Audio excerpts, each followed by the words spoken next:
बिस्मिल्लाहिर्रहमानिर्रहीम, अस्सलामु अलैकुम, गुड मॉर्निंग, सुबह बखैर। मैं हूं महवी शबीब, सिटी अटन में खुशामदीद। इस उम्मीद और इस दुआ के साथ कि आपके दिन का आगाज़ बेहतरीन हुआ होगा।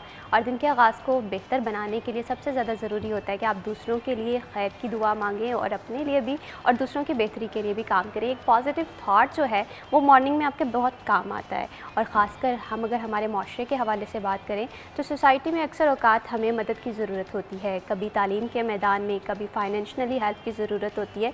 तो ऐसे में वही माशरा जीता है जो लोगों की मदद करता है। सोशल वेलफेयर भी इसी का नाम है, इसी सोच का, जहाँ पर गरीबों को, यतीमों को फाइनेंशियली तौर पर भी एम्पावर किया जाता है और तालीम के मैदान में कलम की ताकत भी दी जाती है। आज के प्रोग्राम में हम सोशल वेलफेयर के चैलेंजेस के हवाले से भी बात करेंगे। धीरानी प्रोजेक्ट किस तरह से चल रहा है, कौन कौन से नए इनिशिएटिव इसमें लिए गए हैं, इस पर भी बात करेंगे। खेल जो है वो हमारी ज़िंदगी में बड़े कनेक्टेड रहते हैं, हमें स्ट्रॉन्ग बनाते हैं। लेकिन अगर हम हालिया सिचुएशन की बात करें एशिया कप में, तो भारत ने जो जेंटलमैन स्पिरिट को कहीं ना कहीं इसकी धज्जियां उड़ा दी हैं। इस पर भी बात करेंगे कि फ़र्दर क्या सिचुएशन है। और आपकी सालगिरह हम लोगों के लिए हमेशा से ज़रूरी होती है, आपके बर्थडे वाला सेगमेंट भी हम प्रोग्राम में शामिल करेंगे। और महंगाई के बारे से बात ना हो प्रोग्राम में, ऐसा तो मुमकिन ही नहीं है। गोल्ड की मार्केट क्या चल रही है, प्राइस इसमें, और करेंसी रेट क्या चल रहा है, आज के भाव भी देखेंगे। और 11 बजे हमारे मेहमान जो हैं हमें ज्वाइन करेंगे, और ख़ासकर वो लोग जो कि खूबसूरत दिखना चाहते हैं, उनके हवाले से हमारा प्रोग्राम बहुत ज़्यादा ज़रूरी होगा। सबसे पहले देखते हैं फैसलाबाद का मौसम कैसा रहेगा हमारे टुडेज़ वेदर के सेगमेंट में। फैसलाबाद के मौसम के हवाले से बात करें तो फैसलाबाद में शदीद गर्मी और सफोकेशन दिखाई देती है। रात के औकात में तो मौसम फिर भी नॉर्मल हो जाता है, लेकिन दोपहर में तो गर्मी की जो शिद्दत है वो काफ़ी ज़्यादा बढ़ जाती है। आज के टेम्परेचर के हवाले से बात करें तो आज का ज़्यादा से ज़्यादा टेम्परेचर 36 सेंटीग्रेड रहने का इम्कान है और कम से कम 23 सेंटीग्रेड रहने का इम्कान है। और मौसम के हवाले से अक्सर मैं ये बात करती हूँ कि अगर आप मौसम की शिद्दत से बचना चाहते हैं, आपको एहतियात करना बहुत ज़्यादा ज़रूरी है।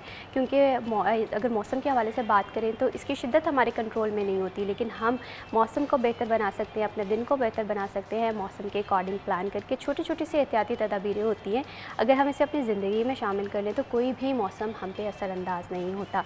सबसे पहले तो घर से बग़ैर ज़रूरी ना निकला जाए और डिहाइड्रेशन से बचने के लिए वाटर इनटेक का ज़्यादा से ज़्यादा इस्तेमाल किया जाए ताकि आपकी सेहत पर मुस्बत असरात रूनुमा हों।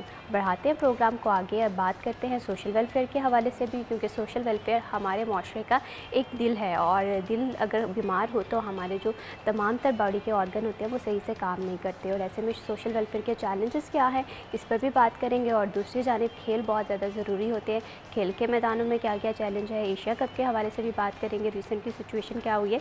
लेकिन टॉपिक्स पे गुफ्तगू करने से पहले हमारे जो आज के मेहमान हैं उनका तारुफ करवा दूँ। आज हमें प्रोग्राम में ज्वाइन किया है सिटी 41 के स्पोर्ट रिपोर्टर इस्लान दुरानी ने।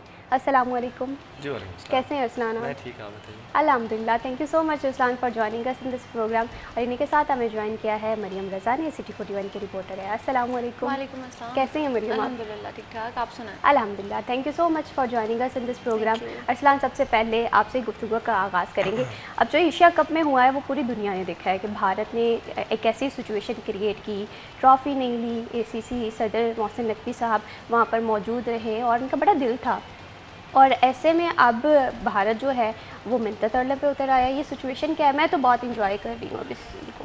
देखिए, सिचुएशनल ये क्राइटेरिया तो उसको मैं इस तरह से कहूँगा कि बन चुका है कि जब ये टूर्नामेंट शुरू हो रहा था तो उससे पहले प्री टूर्नामेंट कॉन्फ्रेंस होती है। उससे पहले जो सदर है एशियन क्रिकेट काउंसिल के, जो कि चेयरमैन भी पाकिस्तान क्रिकेट बोर्ड पे, वो जाते हैं और तमाम कप्तानों से मिलते हैं। इवन सूर्या कुमार यादव से भी हाथ मिलाते हैं जो कि इंडियन टीम के कप्तान हैं। अच्छा, उसके बाद क्या होता है कि ट्रॉफ़ी की अनवेलिंग तकरीब होती है, जो कि वहाँ पर वो मौजूद होते हैं, सारे कप्तान पीछे खड़े होते हैं, फ़ोटो सेशन होता है, सब कुछ वेल एंड गुड है। बट जो हैंडशेक किया जाता है मोहसिन नकवी का सूर्य कुमार यादव से, वो इंडिया में बहुत क्रिटिसिज्म होता है। क्योंकि जो भारतीय जनता पार्टी है, मोदी जो कि गवर्नमेंट की पार्टी है मोदी की, उनका जो सारे का सारा नैरेटिव है वो ही पाकिस्तान के मुखालिफ बना के वो इक़्तिदार में बैठा हुआ है। पिछले 2014 से वो इक़्तिदार में अब तक मौजूद है, तकरीबन आप खुद ही अंदाज़ा लें कितने साल हो गए। तो वो बंदा इस चीज़ को कैश करवा रहा है कि जी इसने गलत किया। यहाँ तक कि एक मुहिम शुरू हो गई जब एशियन क्रिकेट काउंसिल से के सदर से सूर्य कुमार यादव ने हाथ मिलाया कि इसको गद्दार कह दिया उन्होंने, सूर्य कुमार यादव को गद्दार तक कह दिया। अब एज अ प्लेयर को बोर्ड के इंस्ट्रक्शन को फॉलो करना होता है। मैं ये नहीं कहता कि सूर्य कुमार यादव ने को बहुत अच्छा किया, लेकिन उसने जो किया वो तो किया, लेकिन बोर्ड के प्रेशर में किया। फिर जो कुछ हुआ एंडिंग सेरेमनी में, वो तो कभी तारीख में नहीं देखा गया। और ये तारीख में कि पहली बार ये ऐसा ज़र्फ हुआ। था एशियन क्रिकेट काउंसिल के सदर का, वो वहाँ पर मौजूद रहे, तकरीबन 45 मिनट तक वो वहाँ पर खड़े रहे। इंडियन टीम क्या करती रही, साइड में सेल्फीज बनाती रही, रील्स बनाती रही, और बिल्कुल हिले ही नहीं है। बिल्कुल, वो वहाँ से कभी रवाना ग्राउंड में हुए, कहीं पर बैठ रहे थे वो हाँ। लोग, और बड़ी अजीब सी सिचुएशन मतलब थी। ऐसे जैसे मजाक हो रहा है। ये आप जीते हैं, well and good, you have played really well, आप डिज़र्व करते हैं कि उस जीत को सेलिब्रेट करें। But on the other hand वो तो जो एक स्पिरिट ऑफ गेम है, या स्पिरिट ऑफ क्रिकेट हम कहते हैं कि एक इसको गेम ऑफ जेंटलमैन कहा जाता है, कि लोग जब क्रिकेट की बात होती है तो उसमें एग्रेशन है, no doubt about it, but जो प्लेयर्स का आपसी ताल्लुक होता है वो बड़ा बेहतर रहता है। बिल्कुल। ऑन फील्ड हम देखते हैं वो वैसे भी, अब सारे चाहे वो इंडियन क्रिकेटर्स हैं या पाकिस्तानी क्रिकेटर्स हैं, इस ये जो इशू चल रहा है मई के बाद से, उससे पहले एक दूसरे को भाई करके मुखातिब करते हैं। मतलब जैसे विराट भाई कह लो या रोहित भाई कह लो, इधर वो बाबर भाई कहते हैं या हारिस भाई कहते हैं, तो वो सारा कल्चर ख़त्म एकदम से। तो ये पॉलिटिक्स को क्रिकेट में लेकर आना इज़ वेरी बैड। और यही मोहसिन नकवी साहब ने जो कल ट्वीट किया है, और उन्होंने ये चीज़ वाजे की है कि मैं तो तब भी ट्रॉफी। अच्छा, एक और बात जो बड़ी अहम है, जो कि शायद अब एक ऐसा जवाब दिया गया है, ये पहली दफ़ा हुआ है कि पाकिस्तान क्रिकेट बोर्ड के किसी चेयरमैन ने ऐसा जवाब दिया, पूरे इंडियन मीडिया एक साइड पे, इंडियन गवर्नमेंट एक साइड पर, वो अकेला बंदा जो है वो इस नैरेटिव से सामने आया। अब बीसीसीआई ने ये दावा किया है, ये इंडियन मीडिया रिपोर्ट कर रहा था कल पूरा दिन, ये दावा किया कि जो एसीसी के सदर हैं मोहसिन नकवी, उन्होंने बीसीसीआई से माफ़ी मांगी है और अब वो ट्रॉफ़ी देने के लिए तैयार हैं। इस पर उन्होंने जवाब दिया था मोहसिन नकवी साहब ने, और जवाब क्या दिया कि ना मैंने पहले माफ़ी मांगी है, ना मैं अब माफ़ी मांग रहा हूँ, ना को माफ़ी मांगने का कोई चांस है। बिल्कुल। ये झूठी मनगढ़ंत और प्रोपेगेंडा इंडियन मीडिया की जानिब से किया जा रहा है। ये तो इंडियन और मीडिया मुसलसल की उनका ये रगों में शामिल है। हाँ, बिल्कुल सही बात है। वो गोदी मीडिया बेसिकली उसको कहते हैं। जो मोदी ने कहना है उन्होंने वही कहना है, मोदी से एक लफ्ज़ ऊपर नीचे वो नहीं जाते। तो उसका भरपूर जवाब दिया गया और उन्होंने कहा कि ये प्रोपेगेंडा है, मनगढ़ंत कहानी है, और ना मैंने ऐसे पहले ऐसा मैं चाहता था कि ट्रॉफ़ी ना दी जाए, ना मैं अब चाहता हूँ कि ट्रॉफ़ी ना दी जाए। तब भी चाहता था कि ट्रॉफ़ी आए और लेकर जाए, मैं खड़ा रहा पर 45 मिनट, और अब भी अगर ट्रॉफ़ी चाहिए तो मेरे दफ्तर आए, लेकर जाए। भारतीय मीडिया और भारतीय क्रिकेट बोर्ड अपनी शर्मिंदगी छुपा रहा है, तो कुछ ना कुछ तो कहना ही ये है। शर्मिंदगी शुरू कहाँ से हुई, ये बड़ी मज़े की बात है, मैं आपको बताता हूँ। ये इस लेवल का बोल्ड डिसीजन मोहसिन नकवी ले सकता है, वैसे आपस की बात है। अब हुआ क्या, मैं आपको एशियन क्रिकेट काउंसिल के इजलास की कहानी सुनाता हूँ। दुबई में हुआ, और उसमें बेसिकली तो वो एशिया कप 2025 का जो पोस्ट टूर्नामेंट होता है ना, कॉन्फ्रेंस मीटिंग, वो थी। उसमें डिफरेंट चीज़ें डिस्कस होती हैं कि ऑडिट वगैरह क्या, ये मुख्तलिफ चीज़ें होती हैं। ये मुद्दा डिस्कस होना ही होना था कि ट्रॉफ़ी दी गई या नहीं दी गई। राजीव शुक्ला है जो कि नायब सदर है बीसीसीआई के, इंडियन क्रिकेट बोर्ड के, उन्होंने ये सवाल उठाया कि हमें ट्रॉफ़ी क्यों नहीं दी जा रही। तो मोहसिन नकवी ने वहाँ भी जवाब दिया कि अगर चाहिए इंडिया को ट्रॉफ़ी तो सूर्य कुमार यादव मेरे ऑफिस आएँ, ट्रॉफ़ी ले जाएं, इसमें कोई कबाहत नहीं है, सिंपल सी बात है। किस मुंह से जाएगा भारतीय कप्तान ट्रॉफी? मैं आपको बताता हूँ। अच्छा, अब जब इतनी बात की मोहसिन नकवी ने कि आएँ और ले जाएं, इसके बाद मज़ीद उन्होंने बात करना चाहिए, तो मोहसिन नकवी साहब ने कहा कि ये जो आप बात कर रहे हैं ये एजेंडे में शामिल नहीं है। फिर तीसरी दफ़ा उसने बात करने की कोशिश की तो उसका माइक बंद करवा दिया। यानी कि BCCI, the strongest board of cricket, उसके रिप्रेजेंटेटिव का एशियन क्रिकेट काउंसिल के इजलास में माइक बंद करवा दिया गया। बिल्कुल, ये बहुत बड़ी शटअप कॉल थी। हम हमेशा से इस बात पे रहते हैं कि हम कभी भी शुरू नहीं करते, हाँ, नहीं, never। लेकिन एक दफ़ा शुरू हो जाए तो फिर हम बख्शते नहीं हैं। और अगर हम एशिया कप के हवाले से बात करें, हमने बड़ा जेंटलमैन स्पिरिट का देखें। मोहसिन नकवी साहब गए इफ्तिताई तकरीब में, सब लोगों से हाथ मिलाया। हम सियासत को कभी लेकर ही नहीं आए ना खेल के मैदान में, और हमेशा से हमने ये स्टेमिना दिखाया है कि एक खेल है और इसे खेल के तौर पर लेकर चलना चाहिए। असल में तो अगर हम मैच जीत जाते, फाइनल जीत जाते, देन हम उसको ज़्यादा बेहतर तरीके से एंजॉय कर सकते थे, सेलिब्रेट कर सकते थे। अनफॉर्चुनेटली हम वो जो एक माइलस्टोन था कि हम फाइनल जीते, वो उसको हम अबूर नहीं कर सके। अब उसकी वजह से, क्योंकि वो जीते हुए हैं, वो उनका सही भी सही है और गलत तो वैसे ही सही है, तो अब उनको कोई इस तरह से, आईसीसी ऑलरेडी उनके हाथ में है, जो इंटरनेशनल क्रिकेट काउंसिल है वो ऑलरेडी बीसीसीआई के हाथ में है। अब आईसीसी का ये फ़र्ज़ बनता है कि वो एक बोल्ड डिसीजन ले अकॉर्डिंग टू बीसीसीआई, क्योंकि अगर ये चीज़ तरवीज कर गई ना क्रिकेट में, तो आइंदा आने वाले फिर तो एशेज़ में जो ऑस्ट्रेलिया और इंग्लैंड के मैचेस होते हैं वो भी तकरीबन इस तरह की ही राइवलरी है, वहाँ पर भी वो सलजी चल रही होती है उनमें आपस में, एक दूसरे खिलाड़ी कुछ कह रहे होते, but at the end celebrations में या इस तरह की चीज़ों में वो बड़ा ओके करते हैं। बट ये चीज़ नहीं होनी चाहिए क्रिकेट में, सियासत को क्रिकेट में नहीं आना चाहिए। लेकिन इंडिया बीसीसीआई वो घसीट कर लाया सियासत। लेकिन इस्लान, एक बात तो मैं कहना चाहूँगी कि इंडिया जीत कर भी हार गया है, बिल्कुल हार गया है। देखिए आपने क्रिकेट के एक नॉर्म्स एंड वैल्यूज़ है, ऑल्दो कि आप पे वो फ़र्ज़ नहीं बनता कि आप वहाँ पर खड़े होकर ट्रॉफी ले, बट रूल्स में कहीं नहीं है, इसी तरह से बट एक स्पिरिट ऑफ गेम है, एक चलती आ रही है चीज़, एक लेगेसी है उसकी क्रिकेट की, आपने उसको इस तरह से पामाल किया है जिसकी मिसाल नहीं मिलती, और बड़े धड़ल्ले से बैठे हुए सेल्फियाँ बना रहे हैं फजूल किस्म की और अजीब किस्म की बातें कर रहे हैं। मैच जीत जाते हम तो फिर इनको समझ आती है कि इनके साथ हुआ क्या है, वो हम बिल बैड लक पाकिस्तान के मशर रहती है। अब यहाँ पर पाकिस्तान क्रिकेट बोर्ड को थोड़ा सा सोचना होगा।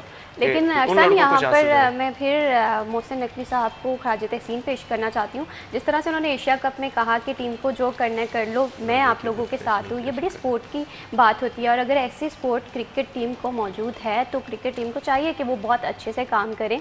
और पाकिस्तान क्योंकि हमारा काफ़ी ज़्यादा लगाव रखता है क्रिकेट के हवाले से, एक एशिया कप हो या कोई भी क्रिकेट हो, तो हम देखते हैं कि जो हमारे शायकीन हैं उनका जोशो जज्बा, लेकिन हमें हमारी क्रिकेट में जो गलतियाँ हम लोगों ने की हैं उसे सीखने की बहुत ज़्यादा ज़रूरत है। फर्दर सोशल वेलफेयर के हवाले से प्रोग्राम में गुफ्तगू करेंगे, लेकिन यहाँ पर वक्त है छोटी सी ब्रेक करके मत जाइए, हमारे साथ रहिए।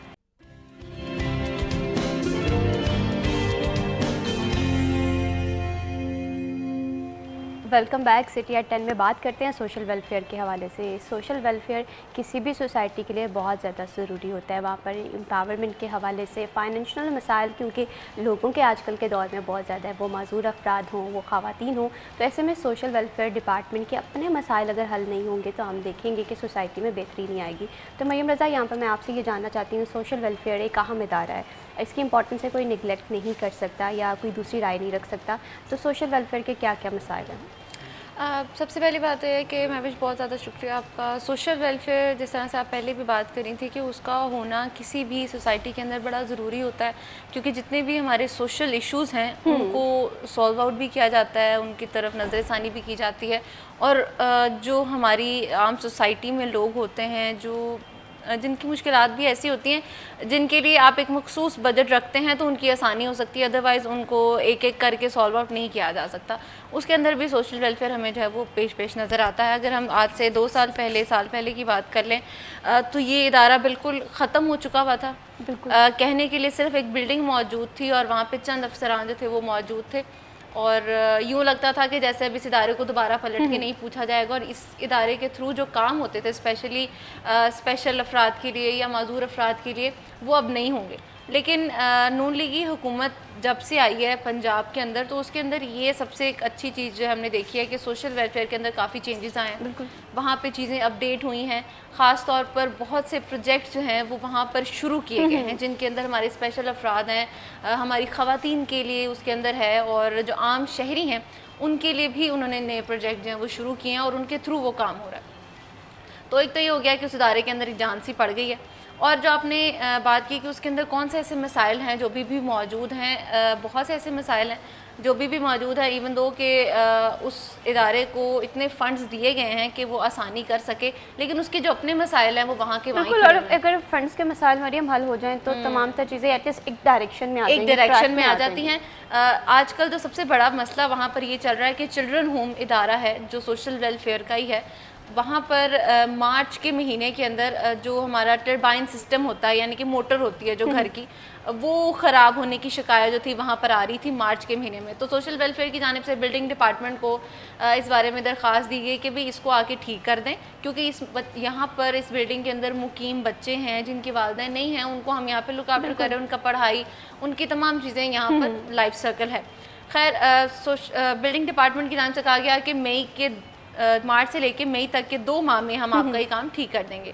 अब मार्च से लेके अक्टूबर जो है वो शुरू हो चुका है, लेकिन वो टरबाइन का इशू जो है वो अभी वैसे का वैसा ही है। और आज से 10 रोज़ पहले वो टरबाइन ख़राब हो गई है, यानी कि वो देखिए मौसम कैसा रहा है, मौसम गर्मी कैसा की है और शिद्दत देखें कितनी क्या वो ज़्यादा थी। ख़राब है। और 10 दिन से 11 दिन से उस इदारे के अंदर बच्चों को पानी नहीं मिला। तो यहाँ पर हम खड़े हैं कि हम बाकी लोगों के मसाइल हल कर रहे हैं, लेकिन हमारे अपने इदारे के जो मसाइल हैं वो वहाँ के वहाँ ही खड़े हैं, उनको कोई सुनने के लिए जो है मौजूद नहीं है। और इसके अंदर देखें कि बिल्डिंग डिपार्टमेंट जिसको चंद हज़ार रुपए का एक उसने टरबाइन ठीक करना है वो नहीं कर रहा। उसके लिए दरखास्तें भी दी जा रही हैं। वो ये भी नहीं सोचते कि वहाँ पे बच्चे हैं और उन बच्चों के मसाइल जो हैं उनको हल करना चाहिए, उसके लिए भी कुछ नहीं किया जा रहा। दूसरी जानिब आप देखें कि हमारे यहाँ एक इदारा मौजूद था सोशल वेलफेयर का, जिसमें था नशेमन बेसिकली स्पेशल अफराद का इदारा था, जहाँ पर और ये ADP स्कीम थी। यहाँ पर जो हमारे स्पेशल अफराद थे उनको रहने के लिए जगह भी दी गई थी, उनको मुख्तलिफ आप कह लें कोर्सेज करवाए जाते थे और उसके बदले में उनको पे किया जाता था कि एटलीस्ट अगर वो यहाँ पे मौजूद है तो वो किसी पे बोझ ना बने, बल्कि अगर यहाँ से जाएँ तो कुछ करके जाएँ। बिल्कुल। उस इदारे को भी बंद कर दिया गया है, 1 साल हो चुका है।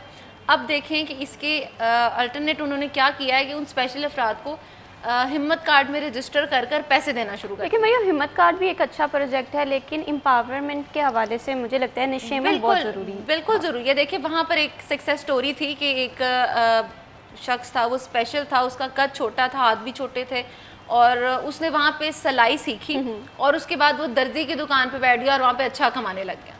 उसको इन पैसों की ज़रूरत नहीं थी जो हर 3 माह के बाद मिलते हैं और वो जाके निकाल के लेके आया। इसी तरह से अगर वही स्पेशल बच्चे जो वहाँ पे पढ़ रहे थे, सीख रहे थे, रह रहे थे, उनके लिए आसानी होती है अगर वो कुछ सीख कर उससे ज़्यादा कमाते जो उनको अब 3 महीने के बाद। वैसे भी कहा जाता है कि अगर आप किसी की वाकई हकीकत में मदद करना चाहते हैं तो आप उसे इंडिपेंडेंट करो, बिल्कुल ना कि आप उसे अपने। लेकिन हमारे यहाँ ये एक कॉन्सेप्ट है कि अगर आपने वोट लेने हैं, सिंपैथी जो है वो समेटनी है, तो फिर लोगों के घर में पैसे देना शुरू कर दें। ये एक और तरह का हम और क्रिएट कर लेते हैं, लेकिन ऐसा होना नहीं चाहिए। बल्कि आपका जो आम शहरी है, हमारे जो ख़वातीन हैं, उनके लिए काम हो जाए। अगर वो काम सीख जाएं, हुनर सीख लें कोई, तो वो घर बैठ के कमा सकती हैं, ना कि वो बेनज़ीर इनकम सपोर्ट की लाइनों में लगें। 3 महीने के बाद, 4 महीने के बाद पैसा आता है और वहाँ पे आप अगर जाएं तो महविश यूँ लगता है कि जैसे एक अजीब ही दुनिया है। वहाँ पर बच्चे भी मौजूद हैं, ख़वातीन मौजूद हैं, उनसे पूछा जाए तो कहते हैं सुबह फजर के वक्त हम यहाँ पर आए थे और अभी तक यहाँ मौजूद है, कोई हमें पूछ नहीं रहा, कोई हमें देख नहीं रहा। तो ये इस तरह से हुकूमतें चलाना बड़ा मुश्किल होता है। वो ख़वातीन कहती हैं हम अपने 2 माह का बच्चा, 1 साल का बच्चा घर छोड़ के आए, यहाँ पे पैसे लेने आए।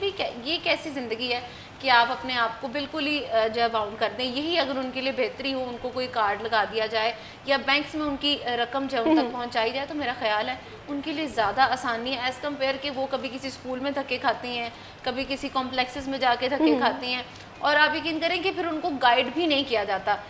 अल-फतेह कॉम्प्लेक्स के अंदर काफ़ी सालों तक वहाँ पर, क्योंकि उसकी कंस्ट्रक्शन नहीं हुई थी, स्पोर्ट्स कॉम्प्लेक्स था, तो ख़वातीन वहाँ पे इंदराज करवाती थी और वहाँ से बंद हुए साल से ज़्यादा हो गया। आप अगर अब भी स्पोर्ट्स कॉम्प्लेक्स जाएंगी तो वहाँ पर अभी भी ख़वातीन पहुँच जाती हैं। क्योंकि उन तक इन्फॉर्मेशन ही नहीं पहुंचाई जाती कि बीबी आपका यहाँ नहीं है। बिल्कुल, यहाँ पर एक चीज़ मैं ऐड करना चाहूँगी मरियम, हमारे इदारों में एक प्रॉपर डेस्क मौजूद नहीं है। अगर कल नादरा के ऑफिस मेरा विजिट हुआ तो वहाँ पर एक खातून थी, उन्होंने पूछा कि मुझे बता दें, वो शायद फर्स्ट टाइम आई थी, कि कहाँ पर जाना है, कहाँ नहीं, यहाँ पर चले जाएँ आपका काम हो जाएगा। तो एक प्रॉपर इंफॉर्मेशन डेस्क मौजूद होना चाहिए ताकि वो लोग जो कि पहली दफ़ा आ रहे हैं, सोशल वेलफेयर डिपार्टमेंट के हवाले से कोई भी अदारा हो, लेकिन एक इंफॉर्मेशन डेस्क जो है वो प्रॉपर तरीके से फॉलो आपने बड़ी अच्छी बात किया है कि नादरा में ये इशू हुआ।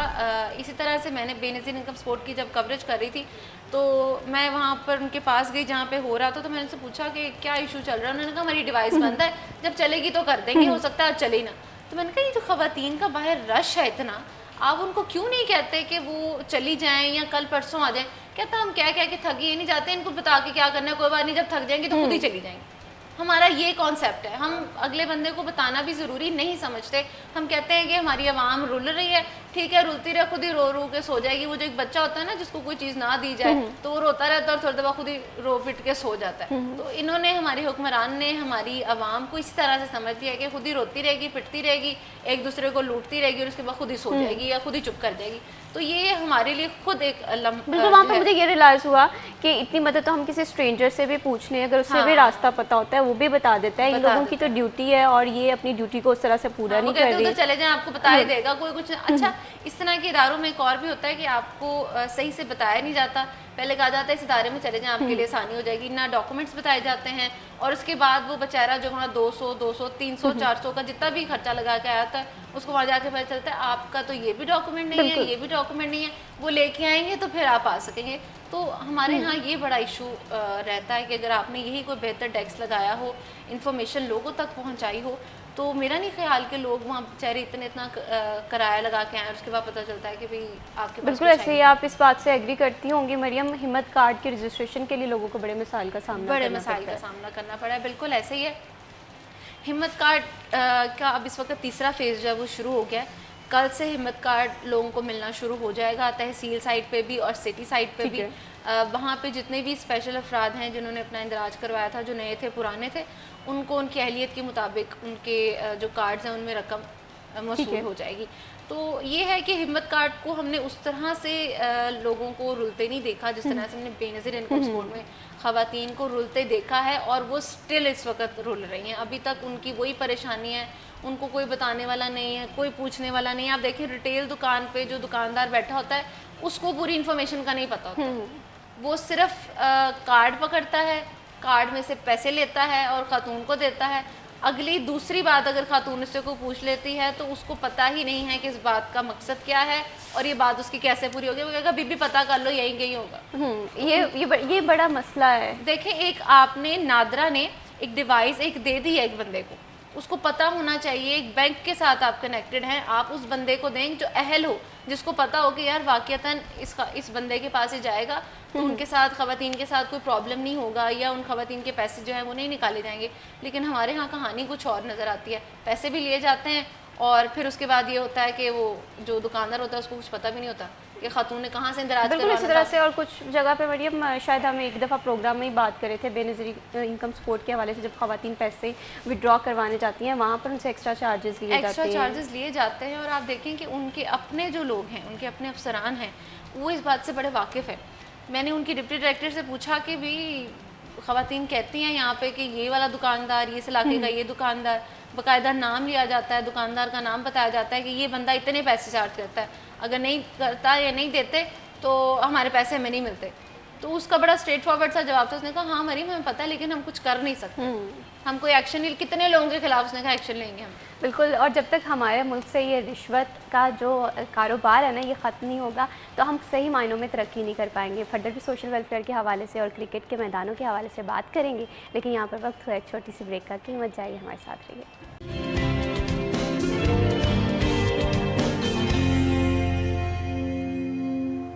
Welcome back to city at 10। बात कर लेते हैं खेलों के मैदान के हवाले से। क्रिकेट जो है वो फैसलाबादी बड़े पसंद करते हैं। जब भी फैसलाबाद के हवाले से बात होती है तो यहाँ के शहरियों का यही डिमांड होती है कि फैसलाबाद को भी इंटरनेशनल क्रिकेट देखने को मिलनी चाहिए। और इंतज़ार की घड़ियाँ अब ख़त्म होती हुई दिखाई दे रही हैं। इस्लान, आखिर कब हम देख रहे हैं इंटरनेशनल क्रिकेट फैसलाबाद में?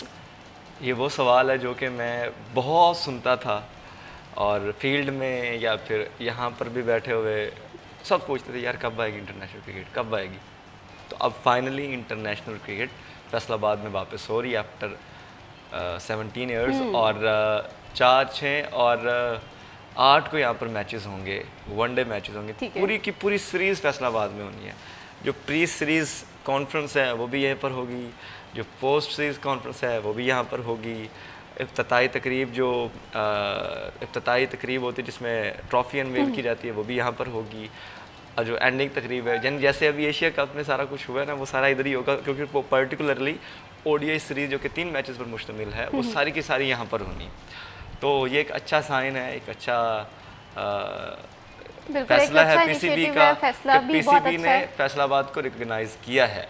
इससे पहले मई में भी रिकगनाइज़ किया था, लेकिन वो मोदी ने बीच में अपनी उसकी गलती की वजह से वो चीज़ें जो वो काफ़ी ख़राब हुई, और बांग्लादेश सीरीज़ के 2 T20 मैचेस फैसलाबाद को मिले थे जो कि यहाँ पर शेड्यूल हो गया, शेड्यूल तक जारी हो गया था, वो फिर बाद में लाहौर में उनको शिफ्ट कर दिया गया। लेकिन ये सीरीज़ इंशाअल्लाह अल्लाह खैर करे हर लिहाज से फैसलाबाद के लिए, और क्या कहते हैं जो एटमॉस्फेयर है वो भी ऐसा ही रहे और कहीं कोई इशू ना हो। तो ये 3 मैचेस तैयारियाँ अभी जारी हैं, अभी बहुत सारा काम होना है, रेनोवेशन पर काम जारी है। इसके अलावा ग्राउंड में काम होना है। पिचेस तकरीबन 9 के करीब ट्रैक बनाए जाएंगे और जिनमें से क्योंकि 3 मैचेस हैं 3 मुख्तलिफ ट्रैक्स यूज़ होंगे। ज़्यादा इसलिए बनाए जाते हैं कि प्रैक्टिस के लिए भी यूज़ करते हैं खिलाड़ी। तो 9 ट्रैक्स होंगे और बेहतर विकेट होती है। इन विकेट्स का मज़ा ये है कि इनमें वनडे में 300 तक स्कोर आराम से जाता है, यानी कि अच्छे चौके छक्के हमें देखने को मिल सकते हैं अगर बैटिंग विकेट्स बनाते हैं, क्योंकि पीसीबी जो प्रेफर कर रहा है वो फिलहाल यही कर रहा है कि बैटिंग विकेट्स हो, लेकिन स्पिनर्स को यहाँ पर बहुत मदद मिलती है। लास्ट टाइम जब साजिद खान यहाँ पर खेल रहा था फाइनल में पैंथर वर्सेस मार्कोर्स इन चैम्पियंस वनडे का फाइनल, तो उसमें हमने देखा साजिद खान की घूमती हुई गेंदें किसी को समझ नहीं आ रही थी। तो स्पिनर्स का किरदार रहेगा यहाँ पर। और शायकीन के लिए अच्छी खबर ये है कि पीसीबी सोच रहा है कि फैसलाबाद के शायकीन के लिए 2 से 3 इंक्लूजर की टिकटें फ्री कर दें। और ये एक बहुत बड़ी चीज़ हो सकती है अगर लेट्स सपोज के जनरल इंक्लूजर की टिकट्स फ्री होती हैं, बाकियों की होंगी, तो ज़्यादा क्राउड आएगा, ज़्यादा लोग जो है वो इसमें इन मैचेस को एंजॉय करेंगे। और जो रेनोवेशन की मैं आपको बात बता रहा था, उसमें अभी पीसीबी की आज या कल एक टीम आनी जिसने वो एग्जामिन करना है कि कहाँ पर मज़ीद काम हो सकता है। जो अभी काम हुआ है वो किस हद तक बेहतर है, तो उसको मज़ीद बेहतर किया जाएगा। स्टेडियम हर लिहाज से इंटरनेशनल मैचेस को होस्ट करने के लिए तैयार है और चूँकि अभी 1 महीना तकरीबन बाकी है, तो इंशाल्लाह हम ये ज़रूर तवक्को कर सकते हैं कि आइंदा आने वाले दिनों में मज़ीद रेनोवेशन की। बिल्कुल, मैं तो बहुत ज़्यादा एक्साइटेड हूँ। इंटरनेशनल क्रिकेट फैसलाबाद में देखने में मिलेगी। कहाँ पर हम लाहौर जाना पड़ता था, कभी हमें रावलपिंडी स्टेडियम का रुख करना पड़ता था। मरीम, आप एक्साइटेड हैं? बिल्कुल, क्यों नहीं, एक्साइटेड होना चाहिए, क्योंकि देखिए हमारे पाकिस्तान फैसलाबाद के अंदर ख़ास तौर पे एंटरटेनमेंट कहीं पे भी नहीं है। हम लोगों के लिए ना ही कोई मॉल्स यहाँ पे मौजूद हैं कि जो हमारा सफ़ेद पोश तबका है या हमारे जो वो लोग जो इस वक्त अपनी लाइफ को इतनी ज़्यादा मुश्किल के बाद थोड़ा सा इंजॉय करना चाहते हैं, उनको भी कहीं ना कहीं अगर जाना है तो उनको पे करना पड़ेगा। या हम फैसलाबादियों को घूमना फिरना होता है तो हम मरी की तरफ रुख कर लेते हैं, तो इससे ज़्यादा बेहतर है। और वो काफ़ी महंगी सवारी जो है हम करते हैं मरी की तरफ के, जो उधर जा रहे हैं उधर का सफ़र करेंगे तो ये वो वटेवर। लेकिन ये अगर आपके शहर के अंदर इस तरह की चीज़ें मौजूद हों, जैसे लाहौर है, रावलपिंडी है, आप भी बात कर रही हैं, वहाँ पर लोगों को अपनी इंटरटेनमेंट के लिए कहीं और जाने की ज़रूरत नहीं पड़ती, उनके शहर में उनको मिलती है। तो अगर फैसलाबादियों को भी इस तरह की एंटरटेनमेंट मिले और इंटरनेशनल एंटरटेनमेंट मिले तो मेरा ख्याल है बड़ी अच्छी बात है।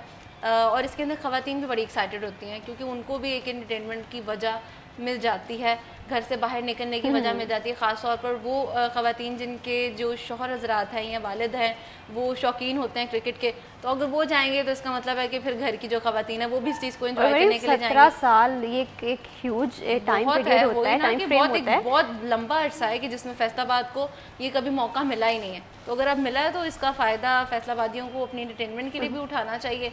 और दूसरे ये बात कि हमारी हुकूमत को भी थोड़ा सोचना चाहिए, हमारे क्रिकेट डिपार्टमेंट को भी सोचना चाहिए कि फैसलाबाद को भी हम अपनी उसका ख्याल रखें, उनका अहमियत का एहसास करें कि अगर यहाँ पे भी मैचेस होने चाहिए बाकी शहरों के मुताबिक, तो ये बड़ा ज़रूरी है कि यहाँ पर फैसलाबाद के अंदर हो। बिल्कुल। और जिस तरह से सबसे अहम बात दुरानी साहब ने की कि मौसम ठीक रहे, तो ये दुआ जो है सारे फैसलाबादियों को मिलकर करनी चाहिए, क्योंकि अगर स्मोक आ गई तो फिर शायद मैचेस हैं वो दोबारा से नहीं। स्मोक मरियम अच्छी बात करनी है भाई, हम इस बात से बड़ा खुश हैं कि इंटरनेशनल क्रिकेट यहाँ पर होनी चाहिए और अल्लाह ताला इसी तरह से बेहतरीन सर्कमस्टांसेस रखे, तैयारियाँ भी कंप्लीट हो जाएं जल्दी। अरसलान, क्या कहेंगे आप? मैं ये कहना चाह रहा था कि पीसीबी ने फ्यूचर प्लान्स में फैसलाबाद को रिकगनाइज ऑलरेडी कर लिया है।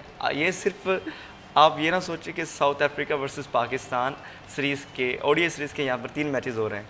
आप ये भी सोचिए कि ट्राई नेशन सीरीज़ होनी है Pakistan first time tri nation series host करने जा रहा है। इसमें श्रीलंका है, पाकिस्तान और एक आध और कंट्री है।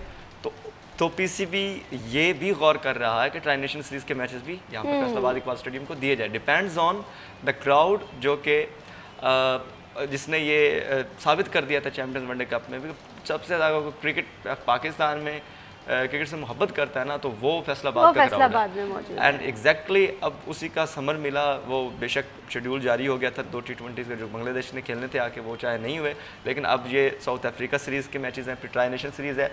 देन अगेन इससे बड़ी चीज़ वो ये है कि फैसलाबाद की टीम PSL में आ सकती है। ये भी चांसेस हैं कि फैसलाबाद को एटलीस्ट 10 मैचेस PSL के मिले। पीसीबी इस पर गौर कर रहा है, लेकिन अभी ये थोड़ी कच्ची इन्फॉर्मेशन है। आई एम होपिंग कि इस पे अमल दरामद हो जाए, काम भी होगा। और जहाँ तक बात है पीसीबी की, तो this is very first time कि किसी ने रिकॉग्नाइज़ किया है, आईसीसी ने पीसीबी को कहा कि भाई अपने वेन्यूज़ को बढ़ाएं। हमारे पास कौन कौन से वेन्यूज़ हैं? हमारे पास लाहौर है, कराची है, मुल्तान है, रावलपिंडी है। ये 4 वेन्यूज़ है जहाँ पर सारी इंटरनेशनल क्रिकेट होती है, और उसमें से भी जो सबसे ज़्यादा इंटरनेशनल मैचेस है वो लाहौर अकेला खा रहा है। पता नहीं लाहौर में ऐसी कौन सी। और इस्लान, यहाँ पर एक बात मैं करना सोने चाहूँगी, की अभी चांदी रिसेंटली जो पीएसएल की हुआ है, सीट्स आपने लगी देखा होगा कि फैसलाबादी बहुत ज़्यादा काफ़ी ज़्यादा एक्साइटेड थे मैचेस देखने के लिए, लाहौर का रुख कर रहे थे, कराची का रुख कर रहे थे। तब हम लोग ये चाह रहे थे कि फैसलाबाद में भी कुछ मैचेस होने चाहिए। ये जो हमारी डिमांड है ना, ये बड़ी पुरानी है। ये डिमांड पुरानी भी है और जायज़ भी है, and it should be dealt. अब मैं आपको बता रहा था कि सारे के सारे मैचेस कहाँ दिए, मैं लाहौर को पकड़ा दिए, पिंडी को पकड़ा दिए, मुल्तान को पकड़ा दिए। मुल्तान अच्छा क्राउड आता है, इसमें कोई शक नहीं है, लेकिन मेरा ये ख्याल है कि ये रीजन जो है ये बिल्कुल वस्त में आता है। फैसलाबाद हो गया, चिन्योट हो गया, टोबा टेक्सिंग हो गया, झंग, सरगोदा, यहाँ तक कि खुशाब और मियाँ वाली से भी लोग इधर मैच देखने के लिए आते हैं। अगर वो डोमेस्टिक के मैचेस देखने के लिए यहाँ तक आ सकते हैं तो क्यों नहीं आ सकते? फिर ये ननकाना साहिब है, फिर तहसील फैसलाबाद एक खुद बहुत बड़ा ज़िला है। दैन उसके साथ जो उसके डिवीज़न में जो आने वाले अजला हैं वो भी अच्छी खासी आबादी के हामिल अजला हैं, चाहे वो झंग है, चिन्योट है, टोबा टेक्सिंग है। वहाँ से लोग आते हैं, आपके करीबी जितने भी अजला हैं वहाँ से लोग आते हैं, जनूबी पंजाब से लोग उठ की दरा के मैचेस देखते हैं। अब लोग समझ रहे हैं कि ये पता नहीं इकबाल स्टेडियम फैसलाबाद जो है ये कोई आम सा स्टेडियम है, इसने मतलब हमें कहीं ना कहीं ये लग रहा था कि शायद ये सिर्फ स्कूल और कॉलेजेस के इवेंट्स कराने के लिए रह गया है। 20 के करीब 21 के करीब ओडीआई मैचेस होस्ट किए हुए इंटरनेशनल। वर्ल्ड कप के 2 मैचेस होस्ट किए हुए हैं। यही साउथ अफ्रीका वर्ल्ड कप का मैच इधर खेल के गई हुई 1996 का। तो आप किस तरह से इतने अच्छे स्टेडियम को इग्नोर कर सकते हैं? हाँ, मसले जहाँ पर हैं हमने अक्सर और बेशतर वो हाईलाइट भी किए हैं कि मैनेजमेंट के मसले हैं। यहाँ पर मैनेजमेंट जो है वो नहीं चाहती कि पीसीबी के हैंडओवर हो, जो कि होना चाहिए। पीसीबी के हैंडओवर हो जाएगा, जिसकी पीसीबी ने कोशिश भी की है, तो इसको रेनोवेट करेंगे बेहतर अंदाज में, इसके स्टैंड्स को डबल किया जाएगा, होनी चाहिए यहाँ इसकी पर, और कैपेसिटी को बढ़ाया जाएगा, जो व्हिच इज वेरी गुड, बड़ी अच्छी चल रही हैं। और हम देखेंगे कि यहाँ पर साउथ अफ्रीका वर्सेस पाकिस्तान का मैच होगा, पाकिस्तान को सपोर्ट करेंगे। देखते हैं कि कौन ये सीरीज़ जीतता है। लेकिन फैसलाबाद में इंटरनेशनल क्रिकेट दोबारा से बहाल हो रही है, ये बड़ी अच्छी बात है। फर्दर भी हम प्रोग्राम में सोशल वेलफेयर के हवाले से भी बात करेंगे, क्रिकेट के हवाले से भी बात करेंगे, लेकिन यहाँ पर वक्त है एक छोटी सी ब्रेक का।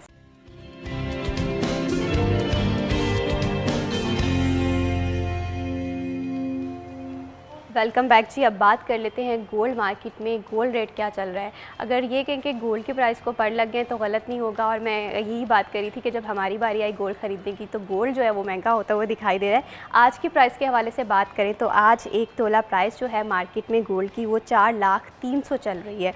और इसी तरह से 10 ग्राम के हवाले से बात करें 3,43,198 जो है 10 ग्राम गोल्ड की मार्केट में प्राइस चल रही है। और इसी के साथ साथ करेंसी भी जानना बहुत ज़्यादा ज़रूरी होती है, क्योंकि हमारे कारोबार के मामला हो, स्टॉक एक्सचेंज को जो लोग देख रहे होते हैं तो उनके लिए ये जानना बड़ा ज़रूरी होता है कि डॉलर जो है वो मुस्तहकम है, यूरो का क्या रेट चल रहा है, पाउंड किस तरह से चल रहा है। तो करेंसी में हम ये देखते हैं कि डॉलर और पाउंड जो हैं वो हमें मुस्तहकम दिखाई दे रही हैं। तो आज के करेंसी रेट्स के हवाले से सबसे पहले बात कर लेते हैं। तो यूरो की कीमत पर अगर हम बात करें 333.5 जो है इसकी बाइंग पावर है, 334.50 में सेल किया जा रहा है। इसी तरह से सऊदी रियाल है 75.15 में बाय किया जाता है, 75.80 में फ़रोख्त किया जाता है। यूएई दिरहम के हवाले से बात करें 77 इसकी बाइंग पावर है और 78 में ये सेल किया जा रहा है। यूके पाउंड के हवाले से बात करें 379.5 में फ़रोख्त किया जा रहा है, 383.5 में सेल किया जा रहा है। यूएस डॉलर मुस्तहकम दिखाई दे रहा है, 282.25 में बाय किया जा रहा है, 282.35 में फ़रोख्त किया जा रहा है। तो मजमूई तौर पे जैसे मैं बात करी थी कि पाउंड रेट जो है वो हमें थोड़ा सा कम होता हुआ दिखाई दे रहा है और डॉलर की जो प्राइस है वो मुस्तहकम है। तो ये थे आज के ओवरऑल करेंसी के रेट। और गोल्ड के मार्केट में आने वाले दिनों में ये भी कहा जा रहा है कि शायद कीमत जो है वो मज़ीद बढ़ जाए। तो देखते हैं क्या होता है जी। अब ब्रेक पे जाने से पहले हम बात कर रहे थे क्रिकेट के हवाले से भी, सोशल वेलफेयर के हवाले से भी, तो थोड़ी सी बात कर लेते हैं सोशल वेलफेयर के हवाले से। एक बड़ा अच्छा इनिशिएटिव है धी रानी प्रोजेक्ट का, 3रा फेज़ है, किस तरह से चल रहा है, कैदियों की बेटियों को भी इस प्रोजेक्ट में शामिल करने का फ़ैसला किया गया है। मरियम, क्या अपडेट्स है इस हवाले से?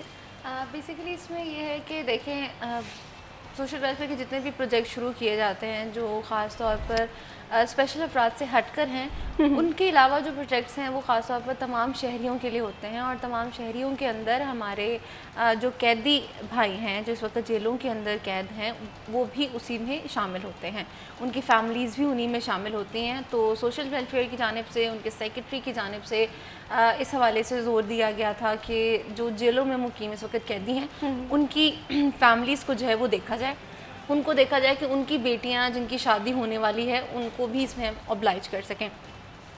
सेंट्रल जेल के अंदर सोशल वेलफेयर की जानिब से पहले एक सेमिनार किया गया, वहाँ पे मौजूद कैदियों से जो है वो इन्फॉर्मेशन वगैरह ली गई। अब फ़िलहाल सोशल वेलफेयर को 40 के करीब जो है वो कैदी वो मिले हैं मुख्तलिफ़ जेलों से, जिन्होंने कहा कि हमारी बेटियों की उम्र या हमारे बच्चों की उम्र इतनी हो चुकी है कि वो शादी के लायक हैं और वो कर सकते हैं। उसमें से इस वक्त आप कह लें कि वेरिफिकेशन जो है वो जारी है। देखना ये है कि कितने 40 में से कितने लोग ऐसे हैं जो कि वेरीफाइड हो सकते हैं, जो इस काबिल हैं, क्योंकि कई बार ऐसे भी केसेस उन्होंने सोशल वेलफेयर देखे हैं, वो कहते हैं कि बच्चों की उम्र जो है वो कम उम्र है, 18 साल से कम है, 16 साल से कम है, तो वालिद जो है वो कहता है कि चले देख लें, अगर आपके लिए पॉसिबिलिटी है तो आप देखें। कुछ ऐसे हैं जिनकी वालिद ने तो कह दिया कि भी बेटी की शादी होने वाली है लेकिन अभी तक दूल्हा नहीं मिला उनका, तो वो इस तरह के केसेस में से अभी रिजेक्ट होंगे, कुछ साइड पर साइड लाइन हो जाएंगे। लेकिन इनमें से अभी छांटी होनी बाकी है कि उन अफराद को जो कि इस वक्त वाकई ज़रूरतमंद हैं, ख़ास तौर पर जो हमारी कैदी भाई हैं, क्योंकि उनको तो पता ही नहीं है कि बाहर में उनकी फैमिलीज़ किस तरह से सर्वाइव कर रही हैं। चले उनकी आसानी के लिए इस काम को जो है वो किया जाएगा, क्योंकि धीरानी प्रोजेक्ट की जो शादियाँ हैं वो अक्टूबर के लास्ट वीक में या नवंबर के फर्स्ट वीक में जो है वो होने जा रही हैं, क्योंकि तीसरा फेज़ है। तो इसके अंदर जल्द से जल्द कोशिश है कि जितने लोगों को अप्लाइज किया जा सके वो कर सके। रजिस्ट्रेशन कंप्लीट हो गई? रजिस्ट्रेशन अभी जारी है, क्योंकि इस वक्त जो है वो हमारे कैदी भाइयों की बेटियों की रजिस्ट्रेशन हो रही है, वेरिफिकेशन हो रही है।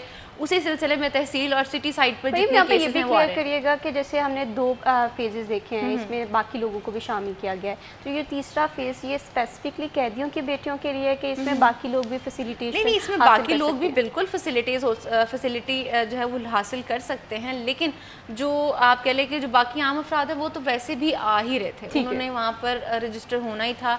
उनमें वो लोग भी ज़्यादा थे जो पहले फेज़ में मिस हो गए या सेकंड फेज़ में मिस हो गए, तो उनको थर्ड फेज़ की तरफ ट्रांसफ़र किया जा रहा है। उसके बाद अब उन लोगों को जो कैदी हैं, उनकी बच्चियां हैं, उनको यहाँ पर डाला जाएगा।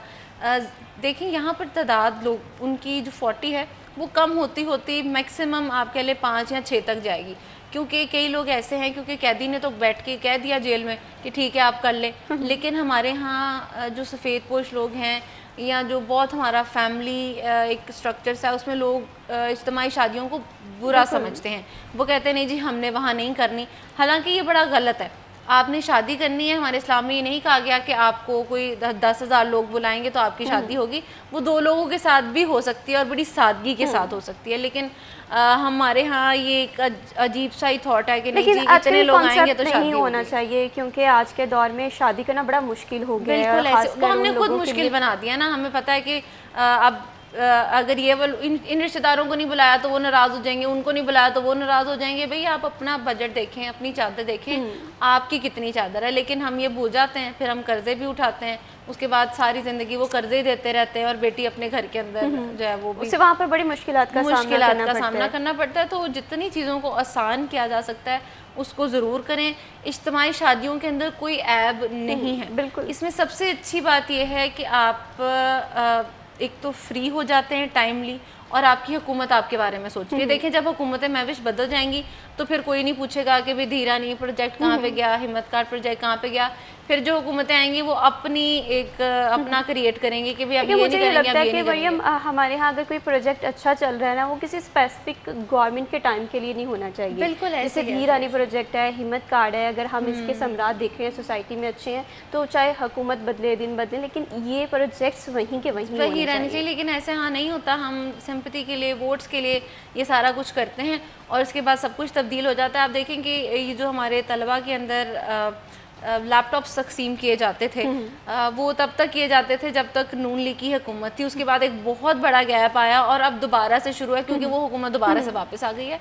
तो उसके अंदर जो हमारे डिज़र्विंग स्टूडेंट्स थे, जो अच्छा पढ़ रहे थे, जो वाक़तन इस चीज़ के हामिल थे कि उनको मिलता, उनको नहीं मिला। उनका क्या कसूर था कि उनको कुछ नहीं मिला और ये सारा टाइम पीरियड था वो गुजर गया इसी तरह से। अब उसके बाद दोबारा से शुरू कर दिया गया। तो ये हम इसमें सिर्फ उन लोगों का लॉस नहीं कर रहे होते, हम अपनी नस्लों का भी लॉस उसके अंदर कर देते हैं, उनका भी टाइम जो है वो वेस्ट कर देते हैं सिर्फ अपनी अना के अंदर और अपने तस्कीन के अंदर कि ये कुर्सी हमारी है, ये कुर्सी आपकी है।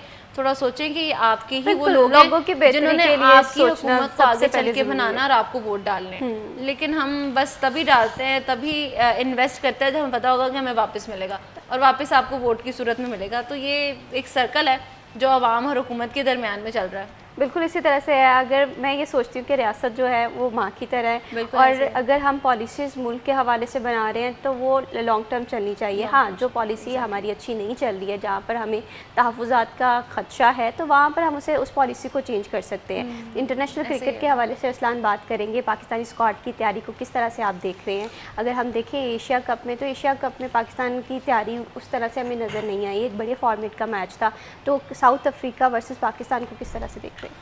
देखें, ये तो पहले वर्ल्ड टेस्ट चैम्पियनशिप है, उसके मैचेस हैं। बिल्कुल, और ये बड़ा इंपॉर्टेंट सवाल है। इस सवाल पे मैं आपका जवाब जानना चाहती हूँ, लेकिन एक यहाँ पे वक्त है छोटी सी ब्रेक का, कहीं मत जाइए, हमारे साथ रहिए। पूछता हूँ मैं तुमसे।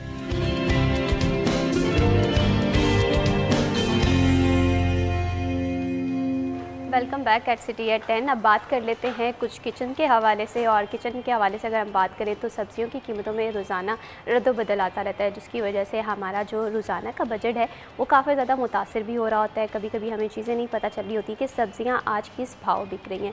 तो एक समझदार अप्रोच यही है कि जब भी आप घर से पहले निकलें सब्ज़ी ख़रीदने, तो सब चीज़ों के हवाले से आपको नॉलेज होनी चाहिए। तो इसी वजह से हम हमारा आज का भाव सेगमेंट तरतीब देते हैं, ताकि आपके लिए आसानी हो। जब आप मार्केट में जाएँ तो आपको पता हो कि आज आलू किस भाव बिक रहा है, प्याज का क्या रेट है। तो चलते हैं, देखते हैं आज के भाव सेगमेंट में।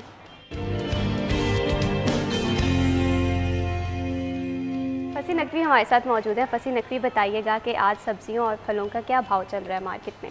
जी बिल्कुल, फैसलाबाद मार्केट कमेटी की जानिब से बरोज़ जुमेरात रेट में जारी कर दी गई है। और देखा जाए तो ब्रायलर मुर्गी का गोश्त 10 रुपये इजाफे के बाद 403 से 413 रुपये हो चुका है, जबकि अंडे फार्मी 1 रुपये इजाफे के बाद 311 से 312 रुपये फ़ी दर्जन हो चुके हैं।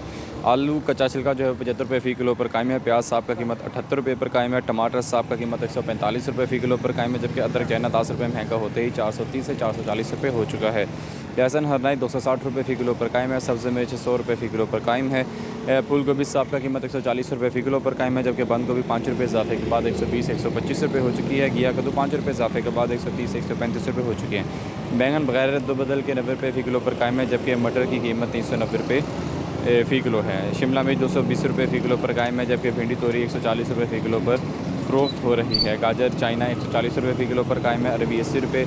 और इस तरह फलों में देखा जाए तो सेब गाजर 250 रुपये फ़ी किलो अपनी हिसाब का कीमत पर कायम है। केला 5 रुपये सस्ता होते ही 115 से 110 रुपये फ़ी दर्जन हो चुका है, जबकि जापानी फल 160 रुपये फ़ी किलो पर कायम है। नारदेसी 100 रुपये 10 रुपये इजाफे के बाद 320 से 330 रुपये हो चुका है, जबकि चकोतरा जो है वह 125 रुपये फ़ी किलो पर कायम है। देखा जाए तो फल और सब्जियों की कीमतों में रद्द-बदल रिकॉर्ड हुआ है, जबकि ब्रायलर मुर्गी का गोश्त महंगा हुआ है।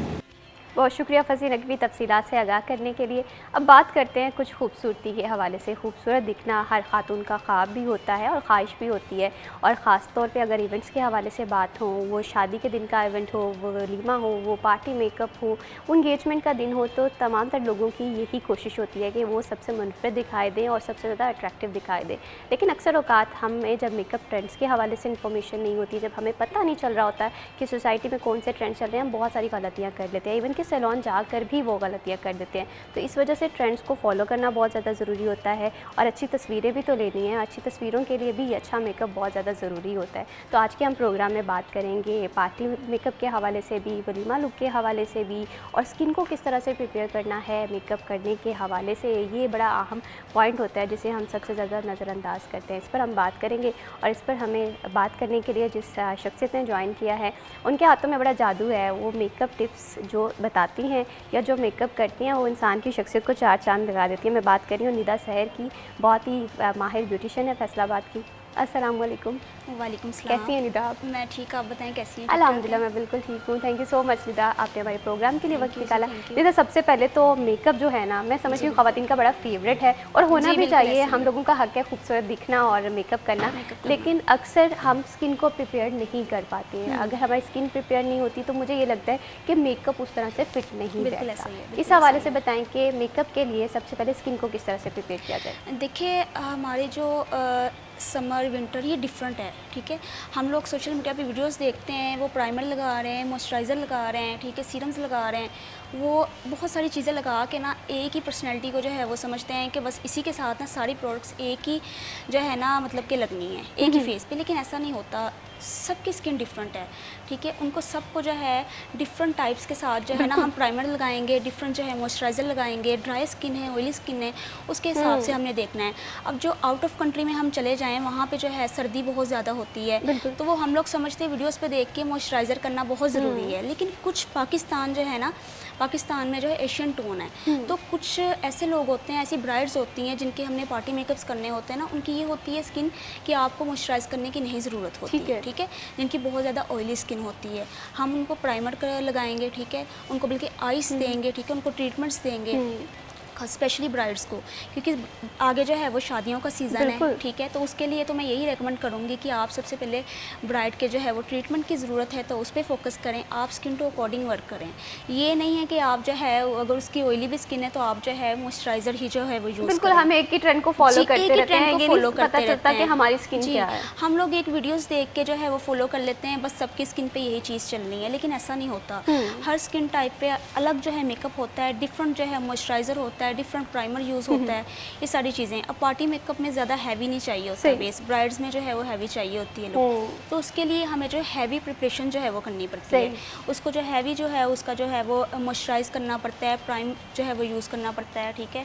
देन जो है वो उसको सीरम्स यूज़ करने पड़ते हैं, ठीक है, फिर जाके उसकी जो है वो लॉन्ग टाइम के लिए मेकअप चलता है। बिल्कुल, और ड्राई स्किन के हवाले से निदा आप ये बात से एग्री करती होंगी कि इस पे बेस बनाना सबसे ज़्यादा मुश्किल हो जाता है। अगर हम बेस बना भी लेते हैं तो कॉटन से केकी हो जाएगी, पैचेस बनने शुरू हो जाएंगे, तो ऐसे में स्किन को किस तरह से प्रिपेयर करना है? हाँ, आपका ब्राइडल मेकअप है, पार्टी मेकअप है, ये हमारे नाज़रीन बड़ी गलती करते हैं। देखिए, फर्स्ट ऑफ ऑल तो अपनी ब्राइड को जो है पहले ही जो है ना उसको बोल दें, कुछ वीक्स पहले, 1 वीक पहले भी आप कह सकते हैं कि सनब्लॉक यूज़ करें, मॉइस्चराइज़र यूज़ करें। जब वो पहले ही ऑलरेडी मॉइस्चराइज़र यूज़ कर रही होगी ना, आप ये ना समझे कि ड्राई स्किन पे एक ही दफ़ा मॉइस्चराइज़र करे तो वो स्किन जो है वो सेट हो जाती है, ठीक है। आप रेगुलर उनको बोलें कि आपने नाइट में जो है मॉइस्चराइज़र जो है वो यूज़ करना है।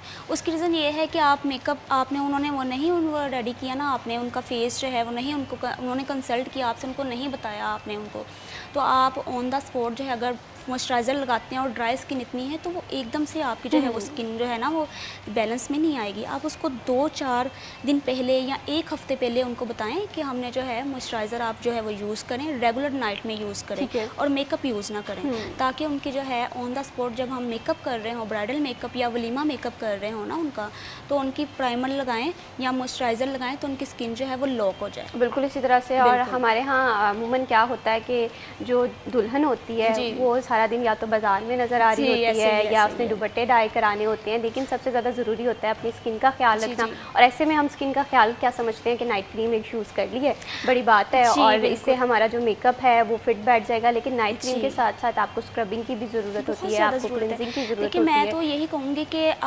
जो फीमेल्स जो है बाज़ारों में जाती हैं, ठीक है, उनकी मेहंदी नाइट में और डे में वो शॉपिंग कर रही होती है, मैं उनको अगर वो बहुत एमरजेंसी भी है वो सनब्लॉक यूज़ कर लें, ठीक है, और वो मेडिकेटेड में जो है वो ज़्यादा फार्मूला क्रीम्स तो वैसे मैं रेकमेंड नहीं करती, ठीक है। तो ब्राइड के लिए जो है बड़ा सेंसिटिव उनकी स्किन जो है वो हो जाती है, उसकी बड़ा प्रेशर होता है, एक प्रेशराइज होती है कि वो हमने मेकअप करवाना है, ये करना है, हैवी लहंगा कैरी करना है, तो उसके लिए उसको सबसे पहले जो है ना उसका प्रेशर कम करना पड़ता है। बिल्कुल, और इतना बड़ा दिन होता है और खूबसूरत दिखने के लिए प्रेशर भी होता है, तो ऐसे में एक अच्छा अगर मेकअप आर्टिस्ट मिल जाए तो मैं समझती हूँ कि आपका पूरा दिन बन जाता है, बहुत दिन बन जाता है। बिल्कुल ऐसा ही है। इसके साथ साथ मैं तो वेडिंग है, आगे सीज़न है, तो मैं यही कहूँगी आगे जो है वो विंटर आ रहा है, ठीक है, तो उसके लिए मॉइस्चराइज़र आप अच्छा यूज़ करें, मॉइस्चराइज़र जो है मेडिकेटेड में यूज़ करें तो वो ज़्यादा बेस्ट है, ठीक है, ताकि स्किन जो है वो आपके, क्योंकि स्किन टाइप्स होती हैं उसके अकॉर्डिंग जो है वो करें ना, आपकी स्किन पे एक्ने निकले, फ्रेकल्स जिनके होते हैं उनके लिए जो है वो बड़ा ज़्यादा बेस्ट है, ठीक है। फार्मूला क्रीम्स की बजाय आप वाइटनिंग में मॉइस्चराइज़र ले लें आप, जिसमें वाइटनिंग ग्लो भी करे, ठीक है, वो आप जो है वो यूज़ करें बजाय आप फार्मूला क्रीम्स के। चलें जी, स्किन प्रिपरेशन के हवाले से तो बात हो गई कि मेकअप से पहले स्किन प्रिपरेशन करना बहुत ज़्यादा ज़रूरी होता है। आपकी स्किन प्रेप होगी तो आपका मेकअप जो है वो फिट बैठेगा। आप थोड़े से मेकअप ट्रेंड्स के हवाले से बात करते हैं, तो नीता थोड़े सा ये बताइए कि आजकल क्या ट्रेंड्स चल रहे हैं? अच्छा, आजकल जो है ना वो ट्रेंडिंग में बहुत ज़्यादा ग्लोसी, ठीक है, और न्यूड में चल रहा है मेकअप, ठीक है। लेकिन हम लोग ये समझते हैं, बहुत से लोगों को मैंने देखा है, जज किया है, जिनके छोटे लिप्स होते हैं ना, उन पे भी न्यूड जो है वो लिपस्टिक लगा देते हैं। तो वो मुझे कॉन्सेप्ट समझ में नहीं आता। देखिए ब्राइड का डे है, आप उसके जो है वो डार्क जो है ना वो लेके जाएं, ठीक है। न्यूड में उसके जो है वो सूट नहीं, अगर उसके लिप्स जो है वो हैवी हैं, फ्लफी हैं, उसके लिप्स जो है, आप न्यूड लिपस्टिक जो है वो यूज़ कर सकते हैं, न्यूड शेड्स जो है वो यूज़ कर सकते हैं। तो मैं समझती हूँ ब्राइडल के लिए ना एक जो है वो डार्क कॉन्सेप्ट होना चाहिए। वलीमा के लिए ये बेस्ट है कि आप न्यूड जो है स्मोकी कर लें, मैट में कर लें, ठीक है, मैट या ग्लोसी को मिक्स कर लें, ठीक है। पिंकिश बहुत ज़्यादा मेकअप जो है वो ट्रेंडिंग में है, वो मुझे लगता है कि आप कर तो रहे हैं, लेकिन जो है वो ट्रेंड फॉलो करें आप, लेकिन स्किन भी देख लें, आप उसका फेस भी देख लें। ब्राइड का फीचर्स बहुत ज़्यादा मैटर करते हैं कि आप अगर उसके फीचर्स हैं ना कि वो उसके रेड लिपस्टिक जो है सूट कर रही है तो आप उसके यूज़ करें। ऐसे मैंने बहुत सारी पिक्चर्स देखी हैं निदा, आपकी लिपस्टिक भी ब्राइडल डे के हवाले से जो फर्स्ट डे होता है उस हवाले से आपकी लिपस्टिक भी डार्क कर देंगे, आपकी आई शेडो भी डार्क कर देंगे, आपका ब्लश ऑन भी डार्क कर देंगे, तो वो लुक उस तरह से नहीं निकल पाता। अगर आपकी आइज़ जो है वो हैवी है ना, तो फिर आप न्यूड जो है वो लिपस्टिक लगाएं। अगर आप आइज़ जो है वो लाइट बना रही है ना, फिर आप रेड में जाएं, बरगंडी में जाएं, लाइक इस तरह के जो रेड की सीरीज़ में आ रहे हैं ना जो भी शेड्स, वो आप जो है वो यूज़ करें।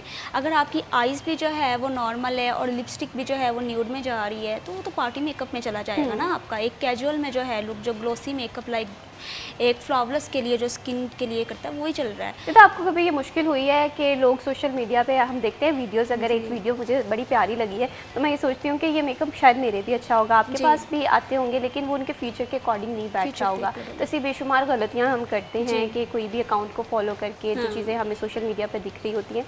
तो बीइंग अ मेकअप आर्टिस्ट आप क्या क्या गलतियाँ नोटिस करती हैं जब क्लाइंट आपके पास आते हैं जो कि हमें नहीं करनी चाहिए? मैं तो सबसे पहले मैं यही गलती नोटिस करती हूँ कि सब वो जो क्रीमें जो है बहुत ज़्यादा वो एक दिन लगाती हैं, दूसरे दिन न्यू लेके कह देती हैं मुझे किसी ने रेकमेंड की है, मैंने ये भी यूज़ करनी है। वो उसकी वजह से उनकी स्किन बहुत ज़्यादा ख़राब हो जाती है।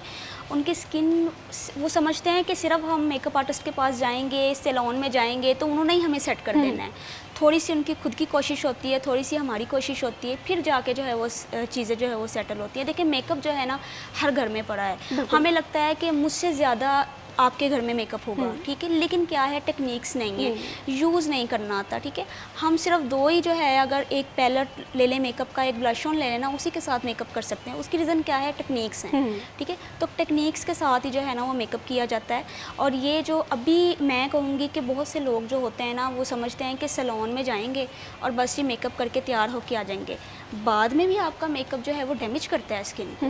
देखिए अगर आप पहले जो है स्किन को जो है मॉइस्चराइज़ करेंगे, अच्छा जो है वो एक उसको प्रिपेयर करेंगे ना, तो फिर देन आप बाद में जब मेकअप रिमूव करेंगे ना तो आपकी स्किन डैमेज नहीं होगी। तो ये सारी चीज़ें सिर्फ मेकअप आर्टिस्ट पे नहीं होती है, आपको घर में फीमेल्स को, लेकिन वो ये नहीं है कि घरेलू टोटके करें। बहुत ज़्यादा मैंने देखा है कि वो कहती है हम ये लगा रहे हैं, फ़लाँ लगा रहे हैं चीज़ें ना, हर्बल जो है वो चीज़ें लगा रहे हैं, वो जिसकी वजह से उसकी वजह से ड्राई बहुत ज़्यादा स्किन हो जाती है। ऐसे आपने नोटिस किया होगा कि बेसन जो है वो स्किन को मज़ीद ड्राई करता है। एक पर्सन है उसकी स्किन ऑलरेडी ड्राई है, वो घर में बेसन का मास्क लगा रही है। ऐसे मेरे साथ हो चुका है, क्लाइंट आई है वो रेगुलर बेस, और मैं मॉइस्चराइज़र लगाया, देन उसकी स्किन को टाइम दिया, फिर लगाया, लेकिन वो हमारा इसमें कसूर ही नहीं है। आप देखिए घर में जो है ना, यहाँ पहले कंसल्ट कर लें किसी आर्टिस्ट से, किसी ब्यूटिशियन से जो कंसल्ट कर लें कि मेरी जो है 15 डेज़ रह गए हैं, 1 मंथ रह गया है, ये मैंने ब्राइड बनना है, ये मेरी वेडिंग है, वलीमा है या पार्टी मेकअप है, तो उस हिसाब से मैं क्या यूज़ करूँ, वो रेकमेंड करेंगे आपको स्किन टू अकॉर्डिंग, वो आप यूज़ करें। लेकिन हमारे यहाँ तो ब्राइड तभी पार्लर का रुख करती है जिस दिन उसका वेडिंग डे होता है, जिसकी वजह से कभी कभी ऐसे भी होता है कि आप जो है 2 दिन पहले ही ब्राइड आ जाती है कि 2 दिन के बाद मेरी इमरजेंसी में शादी हो रही है। कुछ ऐसे भी होते हैं ना, बिल्कुल ऐसे सर्कमस्टेंसेस बिल्कुल ऐसे होते हैं, बिल्कुल ऐसे होते हैं। तो ये डिपेंड तो है, दोनों तरफ से जो है वो ताउन होना चाहिए, फिर जाके चीज़ें जो है वो। लेकिन ब्रांड्स का बड़ा मसला आता है कि फीमेल्स पूछती हैं कि हम जो है वो ब्रांड्स जो है, आप ब्रांड्स नहीं यूज़ कर रहे, आप ब्रांड यूज़ करें। तो देखें मेकअप, सवाल मैं भी आपसे करने वाली थी कि अगर हम बात करें मेकअप के हवाले से तो टेक्निक ज़्यादा मैटर करती हैं, ब्रांडेड मेकअप ज़्यादा मैटर करता है, तो ये जाना बड़ा ज़रूरी होता है क्योंकि हमारे यहाँ हर कोई आजकल ब्यूटी कॉन्शियस तो है ही है, लेकिन ब्रांड कॉन्शियस भी हो गया। फर्दर इस पर हम बात करेंगे, लेकिन यहाँ पर वक्त हुआ एक छोटी सी ब्रेक का। स्टे विद अस।